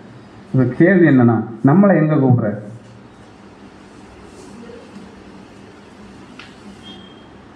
சகை வீட்டுக்கு இயேசு கிறிஸ்து போறதுக்கு சகை இப்படி ஒரு சாக்ரிஃபைஸ். நல்லா புரிஞ்சுடுங்க. இப்ப நம்மளை எங்க கூப்பிடுறாரு? அவருடைய வீட்டுக்கு என்ன பண்ணாரு? யாருடைய வீட்டுக்கு? இயேசு கிறிஸ்துவோட வீட்டுக்கு, தான் அப்பாவுடைய சொந்த வீட்டுக்கு நம்மளை என்ன பண்ணாரு? கூப்பிடாரு. அப்ப நம்ம எப்படி இழக்கணும்? எதையெல்லாம் கொடுக்கணும்? எதையுமே கொடுக்காம, எந்த ஒரு அர்ப்பணிப்பும் வாழ்க்கையும் வாழாம, எனக்கு தேவனே கிறிஸ்துவின் சாயலை தரித்து கொள்றதுக்கு கிரேஸ் தாங்கன்னா தருவாரா? உங்க வீட்டில் நானும் ஒரு அங்கமா இருக்கணும்னா தருவாரா? உங்களுடைய குடும்பத்துல நானும் ஒரு நபரா இருக்கணும்னா தருவாரா? வாய்ப்பே கிடையாது அன்புக்குரிய சகோதரர். அப்போ எந்த அளவுக்கு நம்மளுடைய வாழ்க்கையை நம்ம உணர்றோமோ, எந்த அளவுக்கு சின்ன சின்னதான கதாபாத்திரங்களை தேவன் மறைபொருளாக வச்சிருக்கிற சத்தியங்களை நம்ம ஏற்றுக்கொண்டு அதை போல நானும் வாழணும், நானும் நடக்கணும், நானும் பிரயாசப்படணும், நானும் இதை கொண்டு போகிற அநேக கிரேஸ்கள் அதாவது கிருபைகளை சத்தியத்துக்காக என்னுடைய இருக்கிற எல்லாத்தையும் நான் இழக்கணும்னு எந்த அளவுக்கு நம்ம பிரயாசப்படுறோமோ அந்த அளவுக்கு தான் அந்த வாய்ப்பை பெற்ற அடையாளம். இன்விடேஷன் கொடுத்துட்டாரு தேவன், தன் மகனுக்காக நம்மளை தெரிந்து கொண்டாச்சு. இப்போ மகனுடையவர்களாக நம்ம மாறணுமா, மாற வேண்டாமா, தேவனுடைய வீட்டுக்கு போகணுமா, போக வேண்டாமாங்கிறது நம்முடைய அர்ப்பணிப்பின் வாழ்க்கையை பொறுத்து தான். அர்ப்பணிப்பின் வாழ்க்கையில் அன்புக்குரிய சகோதர சகோதரி, தேவன் எதிர்பார்க்கும் வண்ணமாக இருக்கிறது தான் அந்த வாழ்க்கை. தேவன் விரும்பாததை, தேவன் தராததை, தேவன் நமக்கு கொடுக்க வேண்டாம்னு நினைக்கிறத நம்ம அடையணும், தேடணும், விரும்பணும்னா அன்புக்குரிய சகோதர சகோதரி, இந்த வாய்ப்பில் எப்படி பரிசேயர் வேதபாரர்களுக்கு அந்த வாய்ப்பு பறி போனதோ அதே கான்செப்ட் தான் நமக்கு. அப்போ நம்ம நான் தேவனுடைய வீட்டுக்கு போகிறோம். வசனம் கூட வாசிக்கலாம். யோவான் 17:24 வாசி. யோவான் 17:24 பிதாவே, உலக தோற்றத்துக்கு முன் நீர் என்னில் அன்பாயிருந்தபடியினால் நீர் எனக்கு தந்த என்னுடைய மகிமையை நீர் எனக்கு தந்தவர்கள் காணும்படியாக நான் எங்கே இருக்கிறேனோ அங்கே அவர்களும் என்னுடனே கூட இருக்க விரும்புகிறேன். யாருடைய விருப்பம்? நம்முடைய ஆண்டவராகிய இயேசு கிறிஸ்துடைய விருப்பம். யாரெல்லாம் விருப்பப்படுறாரு? குறிப்பிட்டாரா? இன்னார் தான்? கிடையவே கிடையாது. யார் வேணாலும் அந்த வாழ்க்கைக்கு தகுதி உடையவர்களாக இங்கே வாழ்ந்துட்டாங்கன்னா அன்புக்குரியவரே, அவங்க எல்லாமே யார் தான்னா அவர் விருப்பப்பட்ட அந்த 1,44,000 பேரில் ஒரு ஆள். அதுக்கு நம்ம செய்ய வேண்டியது சகைவு